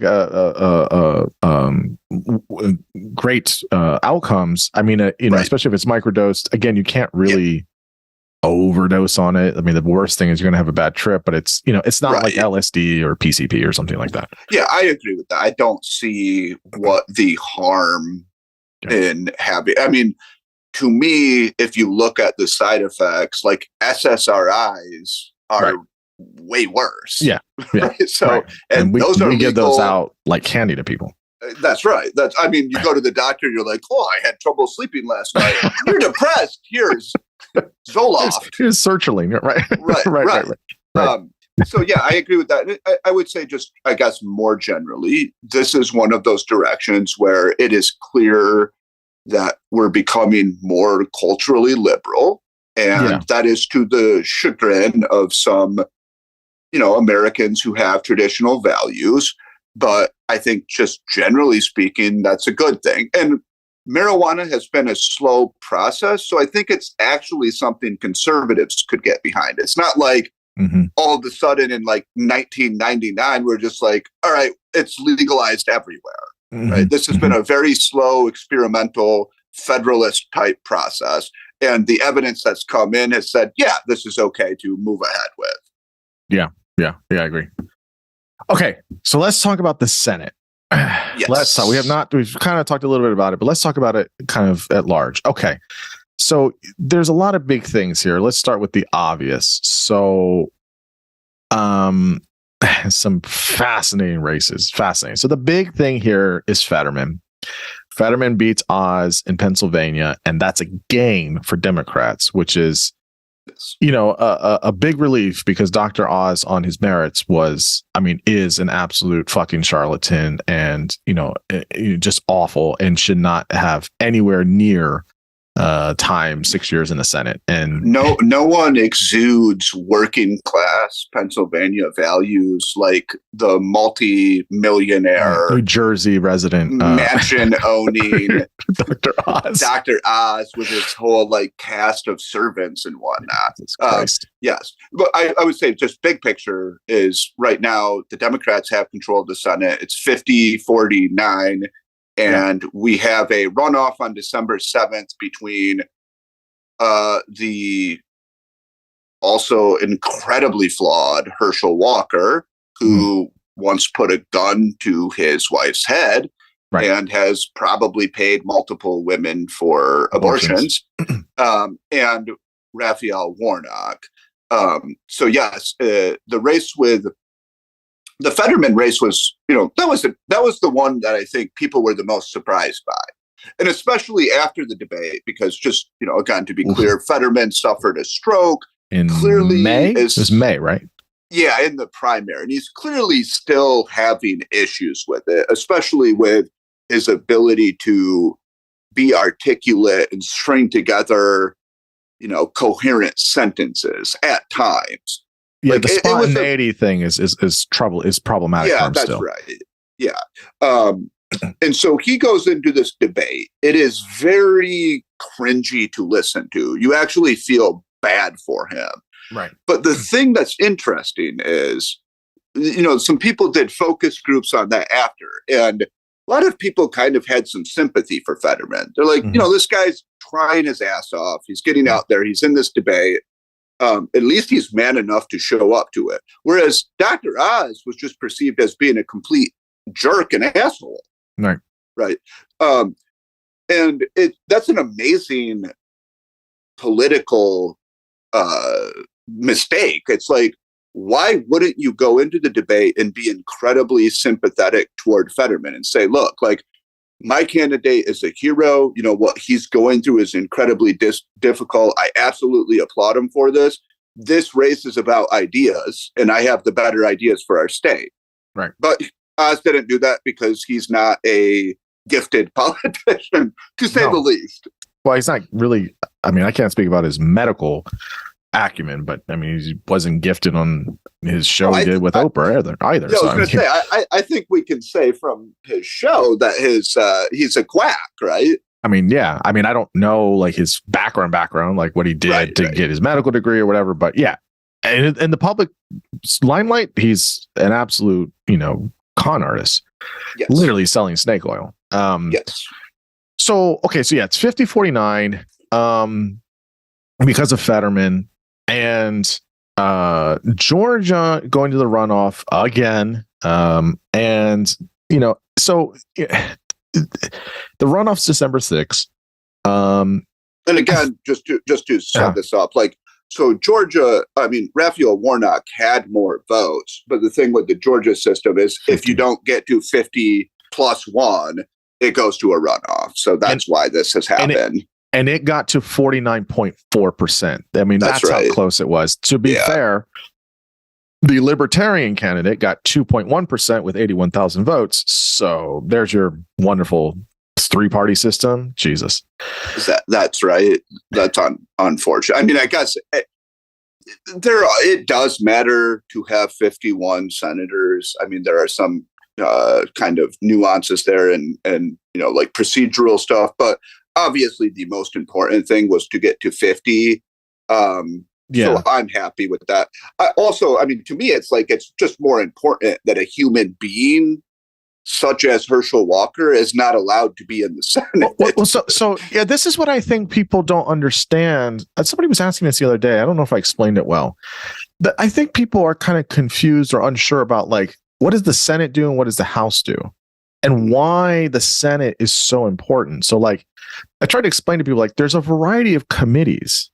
So the way the Senate works, for people that don't know, is you have 100 senators, 2 from each state, and you have these. I mean, I don't know how many committees there are. There's a bunch, and there's some that are more important than others, or there's a hierarchy there. And like, if things want to get, you work with the whoever the majority and minority leaders, and then the president, all that stuff. But like, things have to get out of committee. Like if you want to bring up a bill, or if you want to talk about something, it has to go through whichever committee first, which is usually a bipartisan of 12 senators or 8 senators or whatever it is. Like, this stuff's important, and you have senators that serve 6 years, which is a good thing because it overlaps 2 presidencies. I think that's right to do it 6 years. But I always see the Senate as being really active, like doing things, like creating laws, like creating policies, whereas the House is putting the brakes on things, right? They're the ones that bring up impeachment. They're like, in the Senate, we have like confirmation hearings, right? For various cabinet positions and for, certain judges and the Supreme Court justices, yeah. And Supreme Court justices. Like, it's a very active participatory role, whereas the House is like kind of the brakes on things. I don't know. How do you usually explain the two? Well, I would view it as kind of the opposite. You think it's the opposite? Okay, go ahead. Yeah. So, I mean, the reality is in the modern United States, the Senate really, I mean, you cannot pass anything through the Senate unless you have a filibuster-proof majority, which means you have to have 60 senators to pass something. Now, it is true that stuff passes through the Senate, that Biden has passed some legislation, but that's because you can use this little process called reconciliation, but you can only pass bills having to do with taxing and spending through reconciliation, right? Mm-hmm. So the Senate does, in fact, like you pass the American Rescue Plan, the CHIPS Act, the infrastructure bill. Mm-hmm. However, just as a note, then, if let's say Republicans took all 3 branches of government, and they had 55 senators, and they really wanted to ban abortion nationally, they couldn't do it. Right, because the Democrats would filibuster, and they wouldn't be able to get around that. And you can't do an abortion ban through reconciliation. So it seems to me like the Senate's obviously extremely important, but it's kind of viewed as the body that like cools the hot tea that comes out of the House, right? Right. Like, it's very difficult. Now, and also to be clear, the filibuster is not in the Constitution, but I think especially Republicans who happen to be overall the minority party in the United States like the filibuster because it protects them. Mm-hmm. But I mean, at any rate, having the Senate is incredibly important. I mean, that if we didn't have the Senate, you wouldn't have the CHIPS Act, infrastructure, American Rescue Plan, right? So, and the thing is that it becomes. So let's say in the off chance that, Herschel Walker, oh God, is the senator from Georgia. I just can't imagine that. And it's 50-50. So whoever the vice president is the tiebreak in this scenario. Yes. Kamala Harris is the vice president. So she is on the Democrat side. So she's the 51st vote. So that's how things get passed. I mean, it is literally split down the middle, and you're having a vice president. I don't like how that looks optically. It just looks, I don't like it. I know it's like totally legitimate. It just feels, it doesn't feel as clean as I want it to be, to be honest. It's fine. It's totally valid, but it just doesn't feel great when everything's coming to that kind of like vote. Yes. Things look very like kind of partisan and polarized. And too much interaction between the White House, the executive branch, and the Senate. I don't like that. I don't like that either. Yeah, I agree with that. But also, I mean, with the race, it's also important because the Senate map is absolutely atrocious for Democrats in 2024. Like we have, right. So I'll just note, like, Democrats have to defend Senate seats in Montana, Arizona, Ohio, West Virginia, Arizona. Now, for those Democrats who are Manchin cinema haters, you better learn to love them. Yeah. Because there's nobody else who could win West Virginia who's a Democrat. No, if Manchin goes away, that state is gone forever. Yep. And Arizona is a purplish state. I mean, it's not a big, actually, traditionally it's been a Republican state. Red state, yeah. Yeah. So at any rate, it's Montana is also the same way. I mean, Montana's politics are very interesting because Montana basically they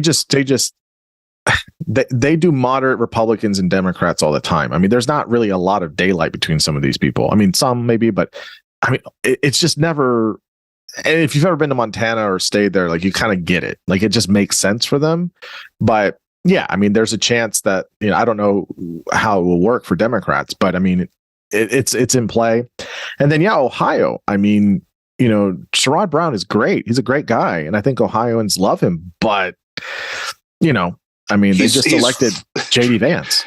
Right. He's fighting against gravity on that. And does he have enough of a statewide brand to kind of lean against the partisan lean of the state? Maybe.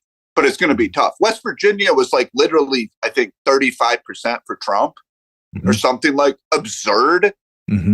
Right. So Manchin was swimming against, like imagine trying to swim against a 35% tidal wave. Like that's just incredibly difficult. So, I think if you're McConnell, you're probably not unhappy with the midterm outcome. You're like, look, like we purged some of these crazy nutcase people. We almost took the Senate. Yeah, I'd like to be majority leader, but you know what? I'm going to be in 2 years, and we'll have better senators at that time. That's right. Well, and then look, I mean, you also have to remember, Dianne Feinstein is up for re-election in 2024, and she's older than Biden. She's been around. I mean, I think since California became a state. I mean, I legitimately think if she does run, it will be in her 90s that she'll be doing this term. I mean, and I don't know if she's even safe there, to be honest. I don't know. Yeah, I don't really know anything about the Senate race there. But, I think what I was looking at showed that reasonably, even if the climate's not terrible, Democrats could lose 6 or 7 seats. But that's what I'm saying. I mean, I think Klobuchar will be fine in Minnesota. I think Baldwin in Wisconsin's fine. Stabenow in Michigan should be fine. Yeah. But then you have, the other Casey in Pennsylvania. Let's see what happens there. And then you have Menendez in New Jersey, who's always like the black sheep of the Democratic Party, always getting involved in some issues, legal issues. Right. Tim Kaine in Virginia, which again, I wouldn't just bet on Virginia being a shoo-in, to be honest. No. I mean, I think you'll be fine, but I mean, really, when you think about this, that's a lot of seats. And then when you look at like the Republican side, okay, Rick Scott in Florida, he'll be fine. Yes. Mississippi, Tennessee, Hawley will get reelected in Missouri. Right. I literally think it's the case that the 2 states where the Democrats have the best chance to flip. And if somebody laughs after I say these 2 states, that tells you how bad the map is for Democrats, are Florida and Texas. Yeah. So everybody hates Ted Cruz. And it's like, if Democrats can put up somebody that's like solid and not a fucking moron like Beto O'Rourke, like they have a chance in Texas. I'm going to say no. I think if you have somebody in Texas that's good enough, maybe, but we'll see. We could bet on that. No, I have to see who they put up first. But I mean, I just don't think. I mean, look, Bernie Sanders is running in Vermont, and let's be honest. I mean, Bernie Sanders is 81 years old. So, yeah, he'll be 83 running. And so we have 2 independents who are running: Angus King in Maine. Yeah. Now they caucus with the Democrats, but they are independents. So, yeah. I'm just saying about Bernie's age. Is he going to do another 6 years and finish when he's 90? You know what I mean? I don't know if he runs. I suspect Sanders will be running for president when he's 105. But yeah, no, I mean, it's a serious question. It's a serious question. Yeah, so I think like we've got the Fetterman race, obviously, just to get back to this. As we said, Warnock and Walker are going to the runoff in Georgia. Well, this is why Warnock's important, because having a little cushion, actually having a gain of 51-49 makes things nice for the 2 years there. But then in 2 years to 24, where it's like, holy shit, Democrats are I mean, the Senate's gone in 24. There's no way. There is absolutely no way Democrats keep the Senate in 24. It's impossible, in my opinion. That's right. Yes. Oh, I agree completely. If you're a Republican, and Republicans are starting, to talk seriously. I mean, they've done this, at least 6 other times about let's move on from Trump. Right. And if you're a Democrat, actually Bernie Sanders said this in an interview. He's like, as an American citizen, obviously I don't want Trump anywhere near, the presidency. But as a Democrat, yeah, it'd be good for our party, right? Because the Republicans in 2024 have a very good chance of having all of the levers of power if they could only nominate a presidential candidate who wasn't like this leaden albatross on their neck. Trump, not only is he an albatross to Republican voters, but he's the single best turnout machine for Democratic voters that you could possibly find. 100%. People that don't pay attention to politics go out and vote for Democrats because they fucking hate Trump. That's right. And these are people who, I think you would agree with this, they might not like DeSantis or his policies. I don't think they're going to be hyper motivated and scared of him and get out against him the same way they would against Trump. Yeah. I mean, people for DeSantis, I mean, it's an easier thing. It's an easier vote because, they'll just, hold their nose and just be like, whatever, it's not a big deal. But I think with Trump, there's just this, it's too animating. So what I'm kind of looking ahead here again, so we have Republicans have won the House officially. They have 218 and there is still one, hold on. There's still 1, 2, 3, 4, 5 or 6 races yet to be called. So it will be close either way. I think Democrats will gain 3 or 4 of those and whatever. So when you look at the congressional map and how it's been drawn out, interesting things here in the House, and this is why I'm saying this, is that there's a little more blue than I thought. And again, we've talked about the whole, going against extremism and stuff, but I think you have this pretty much stays, and you have whomever is going to be president in 2024, whether it's Biden, whether it's Harris, whether it's Trump, DeSantis, or somebody else, they are going to be, interestingly, if it's a Democrat, they will have no House or Senate. I just don't see it. Oh, yeah. I think that's right. The Senate's gone. We've already discussed this. And the House, I think, maybe it will still be tight, but I highly doubt that it will flip back and forth again that much. There's too much at play. And again, that's why interesting, because you usually don't have that. When you get a president, you get you get one of the legislative bodies. Yeah. So, right. And this is why if you are a Democrat, I think you need to think very, very seriously about your party going forward. You've got a relatively deep bench now with Shapiro and Whitmer and Buttigieg and these kind of other younger, more vibrant, energetic candidates.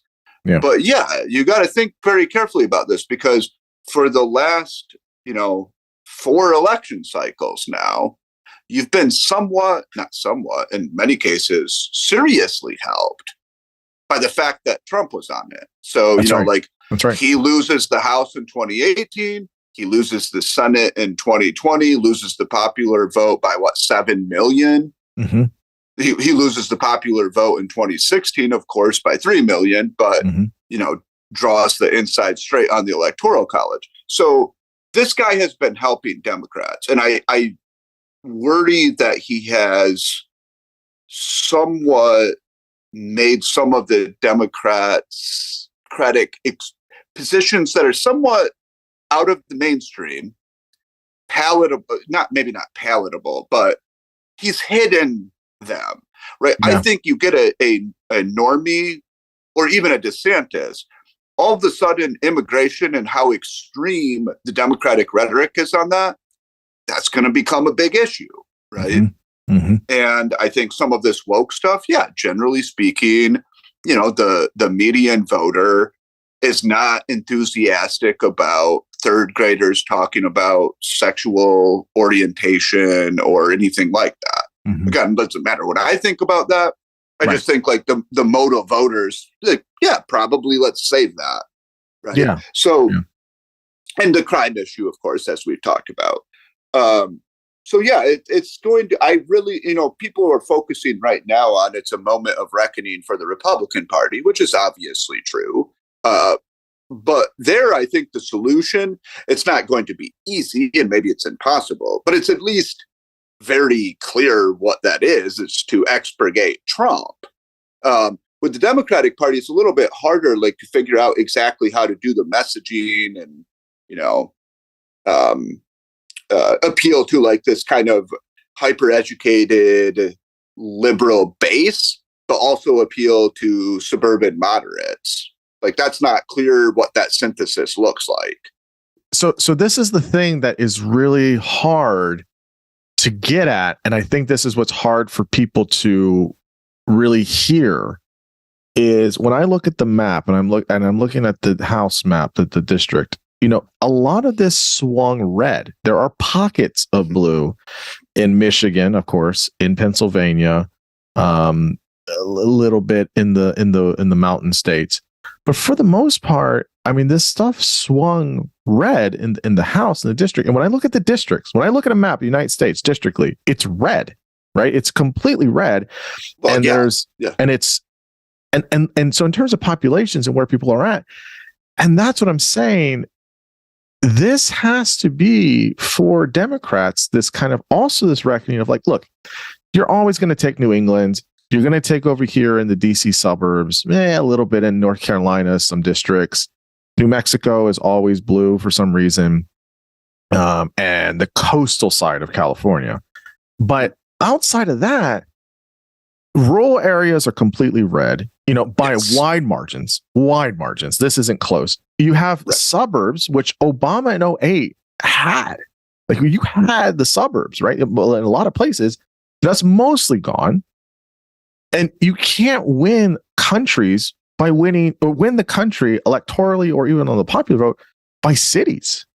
Like, the country isn't just made up of like 10 cities. Like, I feel like liberals think that way. Like, this is just cities. That's it. We just got to worry about that. We don't have to worry about flyover states or all these other places. Yeah, I mean, I think that it is maybe not to the same degree, but it's the inverse problem that you have among like MAGA voters. So it's like, if you're some, hipster liberal in Ann Arbor, you probably get the idea that most people share your views and you don't realize how in a bubble you are, obviously. Sure. And I mean, to be fair, I mean, Biden did well in the suburbs, mostly. If you look at outside Atlanta, you mean in his election? Example, you mean in his election? Yeah, in 2020. Oh, in 2020. Yeah. So, but it is a good counterfactual to think about this. What would have happened in the 2022 midterm if you didn't have the Dobbs decision, and if every Republican that was running was Larry Hogan, Mitt Romney kind of Republican. Yeah, it was like like Larry Hogan, Charlie Baker, right.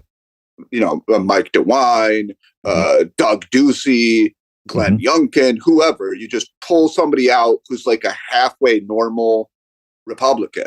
Well, what would have happened then? I'm guessing we'd be looking at a Senate that was 54 seats Republican, maybe 53. Yeah, that's right. I think that's right. So again, I think the Democratic Party was thrown a life preserver. They made the most of it. I give credit. They ran good candidates in the key battleground states. They stayed on message. They hammered abortion into the ground. And they hammered the election stuff into the ground, where that was like a big issue, the election denialism, as they should have. Yes. But again, I mean, election denialism has been defeated now. I think that's unequivocal. Yeah, you can't keep running on that. You can't really keep running on that. At least not as a major piece. Right. Even the election deniers who lost in the midterms all conceded, right? Correct. So I think Lake didn't. She didn't concede, did she? Well, she hasn't yet. No, but even like Adam Laxalt, Doug Mastriano, even Dan Cox wrote a weird kind of concession, but he lost by 25, so nobody even cares. So weird. So I think that the point is, I mean, and to be clear, like I think. Like that was the best thing about the midterms, is making sure that the machinery of battleground states was in good hands with the next election that's coming up. But it was something, you do worry about getting a little bit lackadaisical and just counting on Trump and batshit crazy Republicans to save you. And maybe that happens. I mean, it's certainly a possibility. God knows that the Republican Party has not jettisoned Trump yet. Probably, I don't know. I actually don't know how they could actually, but that's, I guess, a separate question. But yes, I think like starting to think about what works and what doesn't, and how are you going to face this reasonable Republican Party, that's probably a good idea.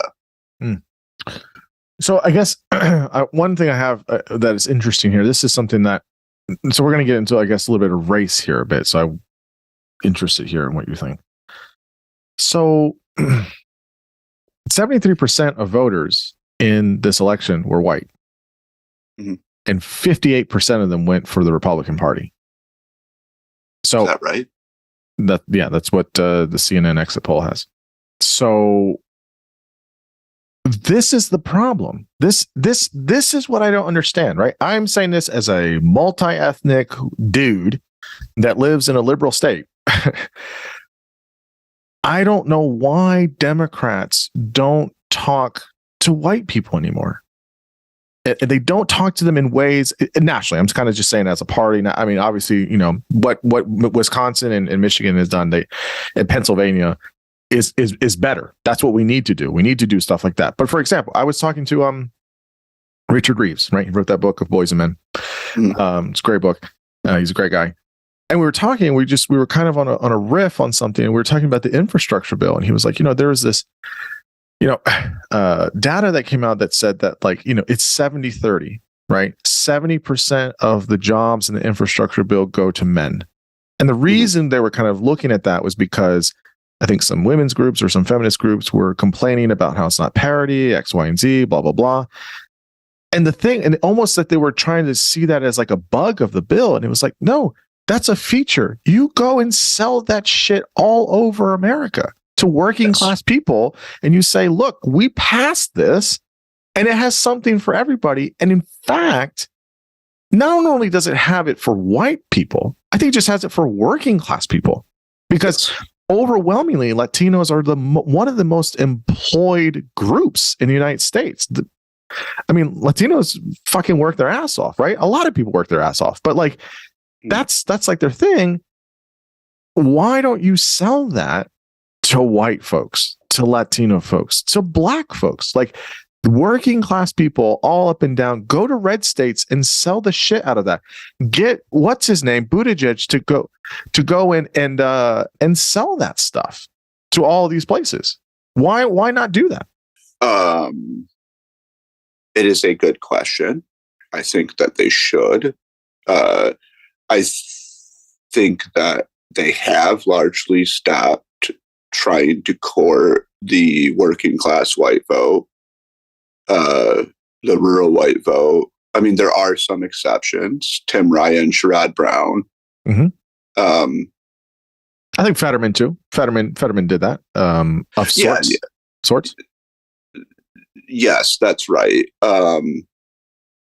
It's a good question. I don't know if there have been, people have speculated that, the young kind of consulting class or the people who will get involved in these campaigns and have disproportionate, control over them or power over messaging, they kind of steer it in the direction they want it to go. And that's, toward more of these issues about racial identity, sexual orientation, and so on. But yes, I do think that that is a problem, because I think that, again, let's wait and see what happens when a Republican does put together a multiracial working class coalition and attracts moderates and suburbanites. You're going to have trouble defeating that at the ballot box. Mm-hmm.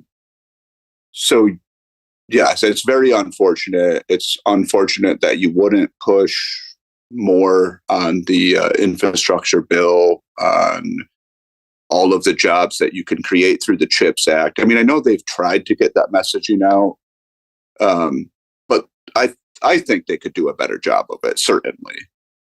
Yeah, I mean, I think so too. Is you're giving up free points. You're giving up free political points with still the biggest voting bloc in the United States is white folks. I mean, just because of population and numbers, and look, you can court the black vote and the Latino vote, whatever those things mean, or that's great and that's fine, but I just think that where you need to, you have some room again over 30, what was it, 33% or whatever it was, 31% in this election were independents, and it was 50-50. Right. So that's another piece of it too. So you have to go for the moderates and independents, and then, for working class folks in general. And then I still think white folks. So telling white folks that they just have this sin of white supremacy they need to cleanse themselves from is just not a way to talk to people. Well, right. So this is why you have the increasing diploma divide among whites in the electorate, right? So Democrats increasingly speak to educated whites who, maybe feel like, allyship with a particular identity group is more important than pocketbook issues. Well, you know why? Because they're going to be fine. They're not worried about, paying the mortgage. They're making a good living, and that's great. Mm-hmm. So those issues probably seem less salient to them. Mm-hmm. But yeah, you have a lot of relatively uneducated whites who, I think, if I were let's say, I am a Democrat, but I'm, moderate Democrat, but I want them in my coalition. Yeah. Yeah. And I don't think I think that it's too late. I mean, they're lost on the cultural issues, and eventually the Republicans will create a economic message that's appealing to them. Mm-hmm. Right. I think that's inevitable. Mm-hmm. Mm-hmm. You could see Trump maybe weirdly, instinctually groping his way there. But you could imagine somebody who was willing to buck orthodoxy and the donor class and stop talking about tax cuts for the top 1% or whatever, and would say, hey, we're going to do some national industrial policy. We're going to do some, kind of New Deal for rural America. That's going to play pretty well. Right. That would, that's my view. I guess I just want to ask one thing about, we've talked about it a little bit, but let me just we can talk about this and then we can kind of conclude. The bigger things here, which I know you're interested in, is about Michigan and Pennsylvania. And I mean, Michigan is completely blue now, all the way down. That's House, Senate, governor, AG, Secretary of State. I mean, it's just completely blue. Yes, and if people remember, people may not remember this, but in the presidential map in 2008, I mean, Obama won so many counties and districts in Michigan and in Wisconsin next door, overwhelmingly. I mean, that was why they call it the blue wall. I mean, it was, and that's, evaporated now, but you see traces of that. And then the same thing in Pennsylvania. It's a governor, 2 senators, I think the same, right? Secretary of State, AG. I don't know about I think they're House too, right? I could be wrong on this. That may be. I know. I mean, the governor selects the Secretary of State, so yes, definitely have that. Yeah, that's right. So you have this in, again, Rust Belt states, battleground states, always important in every election, always close, et cetera, et cetera. And when you have that, it's like, okay, what is that saying then, right? Shouldn't that be the kind of template for what Democrats use kind of nationally? You have these kind of moderate folks, but there is a progressive streak. I mean, look at Fetterman. He's got a progressive streak, but it's how he talks about it and how he still talks to other people. You mentioned Whitmer. Again, she's the kind of soccer mom, the person that you're going to hang out with and maybe do some shots with later on the weekend. Like, you know what I mean? Like she's good on TV, she's also kind of got this like weird street cred where like, people try to assassinate me literally and I'm still here. I mean, she's just got a lot of really good things working for her. That's right. You know what I mean? Like, so in these 2 states, and then we already gave the kind of poster child case study with Wisconsin doing the split ticket and all of the aspects of the moderate versus progressive. But so in these places where it was just all blue and it wasn't that way, I don't know what can we say from these places that is kind of maybe a template for, how Democrats in those places and then nationally govern for the next 2 years, and then what that looks like trying to do this stuff in 24. Yeah, it's a good question. So I remember, people talking after 2004 when Bush beat Kerry. And they were like, what the Democratic Party needs is a good old boy with a drawl, right? Some heartland American, right? Yeah. And what did you get? You got Barack Hussein Obama, who's extremely cosmopolitan, hyper-educated, brilliant, urbane. Yeah. So I would be a little bit reticent about telling the Democratic Party what to do, but it does seem like there is a little bit of a model that you could utilize, kind of being a pragmatic moderate, hitting a few popular cultural issues hard, right, but not veering outside of the mainstream, so much. Like, don't go hard on, trans stuff, again, like I want everybody to be treated with respect. And I think, bullying people because of their sexual orientation or identity is reprehensible. But I also think that there's a reasonable case for, a fairness in girls' sports kind of flaw or something like that. So basically, let's be a little bit careful about some of these issues. Now, one thing that's an advantage if you're in Michigan, like as the governor, like Whitmer, you don't have to talk about immigration at all. Right. Right. It's a non-issue. Right. So what's going to be what's your position on that? What's the limiting factor there? Right. Like, we can't have people doing the Julian Castro, I'm basically for open borders rhetoric. That is a loser. And then, yes, I think not activating some of these identity issues by not talking about them and instead focusing on infrastructure and so on is probably a good thing. It does seem to me. And, another thing is abortion might still be a very salient issue in 2024, right? It's possible that it's still going to be an issue.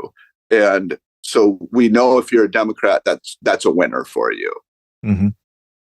Yeah, but I just wonder how much legs it has. It worked well here because it was the recency thing.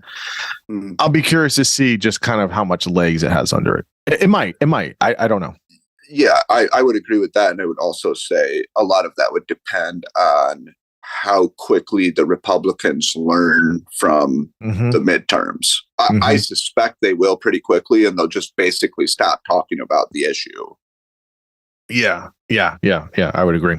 And also, a lot of it, of course, depends upon the Republican candidate for president. Like, if it's Trump, the strategy that you're going to take against him, in my view, would be very different from the strategy you would take against a Pence or a DeSantis or a Youngkin or a Kemp. Well, I mean, maybe that's a good place to end on then, is kind of looking forward. I guess 2 parts here. I guess I'm curious for your thoughts is, so how does Biden run the next 2 years? So you have the Senate, right? And Warnock is nice, but it's not essential. But it would be nice. And you don't have the House, but there's a lot of absentee votes. People resign. It's tight, but okay, you got to deal with the McCarthy. I think he has the speakership now. So you got a split legislative body. You still have the presidency. How does that happen? And then kind of looking forward, what happens for 24? How much do you think this Trump thing works out? Because he's announced. Does DeSantis wait and then go against him, or does he get involved right away? I don't know. What are your thoughts? Look in your crystal ball and tell me your political calculus here. Well, I hope somebody listens to this and emails me with everything I get wrong. Yeah, right. Because prognostication is not something I'm great at, but I would say probably you have basically like 2 years of lame duck presidency, essentially, and a lot of them more shifting toward foreign policy, which is fine with me. Sure. The House will undoubtedly want to do a bunch of stupid performative investigations, Hunter Biden, the southern border, Afghanistan withdrawal. Let's impeach Biden. Let's impeach Harris. Let's impeach Mayorkas. I think MTG has already introduced like 8 impeachment bills. Jesus Christ. And McCarthy has no power to stop the nutcases in his caucus now because the margin's so thin. He's absolutely dependent on the Marjorie Taylor Greenes and Lauren Boeberts and Paul Gossers. Can the Republican Party get rid of Trump? I am going to take a pessimistic view. I hope I'm wrong. And of course, I'm just, this is a probabilistic assessment. But I think that there is a real asymmetry between the Republican Party and Trump. They cannot destroy him, right? They've tried multiple times. He doesn't need the establishment of the party. He has his own, again, like as we said, kind of quasi-religious connection with his base. Yeah. On the other hand, Trump can absolutely ruin the Republican Party's chances in 2024. So, he has, let's say, 30% of the Republican or conservative electorate is diehard Trump. Right. Let's say Trump says, you know what, fuck it. I'm not going to run. Don't vote for DeSantis, or I'm going to run as an independent. Even if he takes 5% of the vote, when you have the kind of political party parity that we have, that means the Democrats basically sweep, right? Yeah. Now, I'm sure that the Republicans are aware of this, obviously, and that's why they're going to be very tender. And they don't want another Ross Perot situation, although I think it would be worse. Actually. It would be much worse because with Perot, it's not exactly clear who he was polling votes from. With Trump, it's 100% clear. None of these people were going to vote for Biden. Right. So I really think that political calcification, the fact that, people don't really switch parties, and they're pretty much stuck in their views. Mostly, yeah. For the most part, has helped Trump because, he can win being crazy, but he has the R by his name. So they're going to go for him. Right. For the most part. But at the same time, yeah, if you're a Republican, that, really puts you in a kind of delicate, complex situation, like how to extricate your party from Trump. Now, the voters did their job in 2022 and got rid of the election deniers. I don't know if you can count on the Republican primary voters to do their job and get rid of Trump. I just think that's a big ask. Does DeSantis run against Trump early, or does he wait? What do you think DeSantis? I mean, he's really in a pickle here. I mean, it's tough for him, I think, because he's still going to be governor, but yes, he doesn't want to announce too soon, but he doesn't want to wait too late. And if he runs against Trump, does he win? I don't know. I don't know. I don't know. I have no idea on this. Well, I have no idea. I will say that up front. I think if you're DeSantis, you wait. You're riding an incredible wave of strength. You ignore Trump. You're the alpha. The establishment wants you. All you have to do is pick some, nice policies in Florida that will gain some national attention and make you, even more appealing to the Republican base. Bide your time. And then when it's time to, and let Trump punch himself out of it. Yeah, dig his own hole, right? Bigger and bigger, bigger. And then when it's time to go against him, you come at the king, you can't miss. So DeSantis has to be ready for the, I'm going to do the knockout blow here. And I suspect he is aware of that. He knows when it's time for us to go toe to toe. I can't be like Rubio and just, do this stupid stuff and flame out. Yeah. Now, can he do it? I'm going to say 50-50. Yeah. It really could go either way. I wouldn't be shocked. I actually wouldn't be shocked if Trump just absolutely owned him like he did with so many Republicans, like Christie, Rubio, Jeb. Yeah. I also wouldn't be surprised if, the base is like, wait a second, we want somebody who can win and get shit done. Yeah, it's hard, and I don't know if they run together on a ticket. I don't see that happening, but I don't think so. And then I guess real quick, Biden really runs, or you think it's an open primary?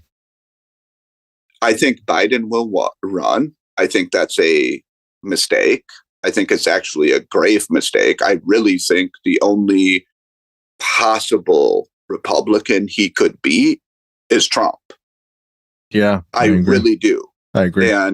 But I think, the one thing bad about the midterm results, although I'll take them, is that Biden's more likely to run again. People are not going to be asking him to step aside for, the younger generation, which is too bad.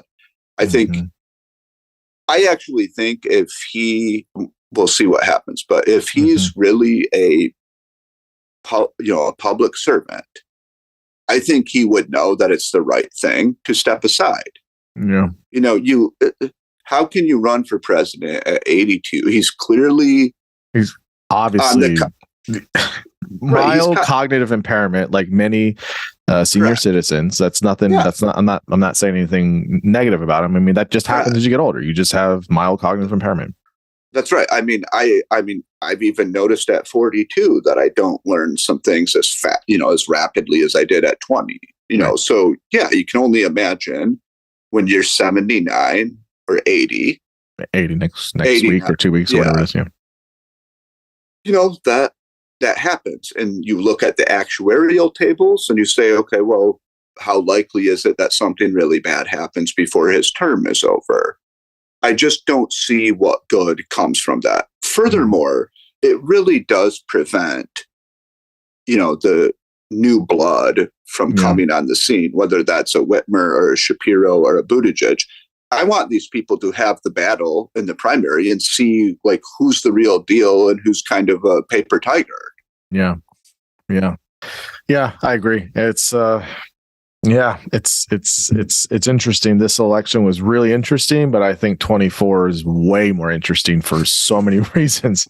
It's strange. Well, look, man, I appreciate you coming on and talking with me about it. It was a lot of fun to kind of sort through it all and have it all. We have everything kind of finished and finalized now, essentially. So it'll be interesting to see where things land. Yeah, and I'll just say, I mean, if I had more time, I could talk about this for another 4 hours. Yeah, me too. So I'm by no means done with my kind of analysis and conversation, but I think this is a good place to end. There's a lot to think about, and I'm sure, like, the other thing I'll say is probably in 2 weeks I'm going to disagree with about 50% of what I said in here. Right, that's right. Yeah, that's kind of how I've been as well. So it will be interesting to see where it falls out. Right. All right, man. Thanks for having me. I really appreciate it. Of course, man. It was great.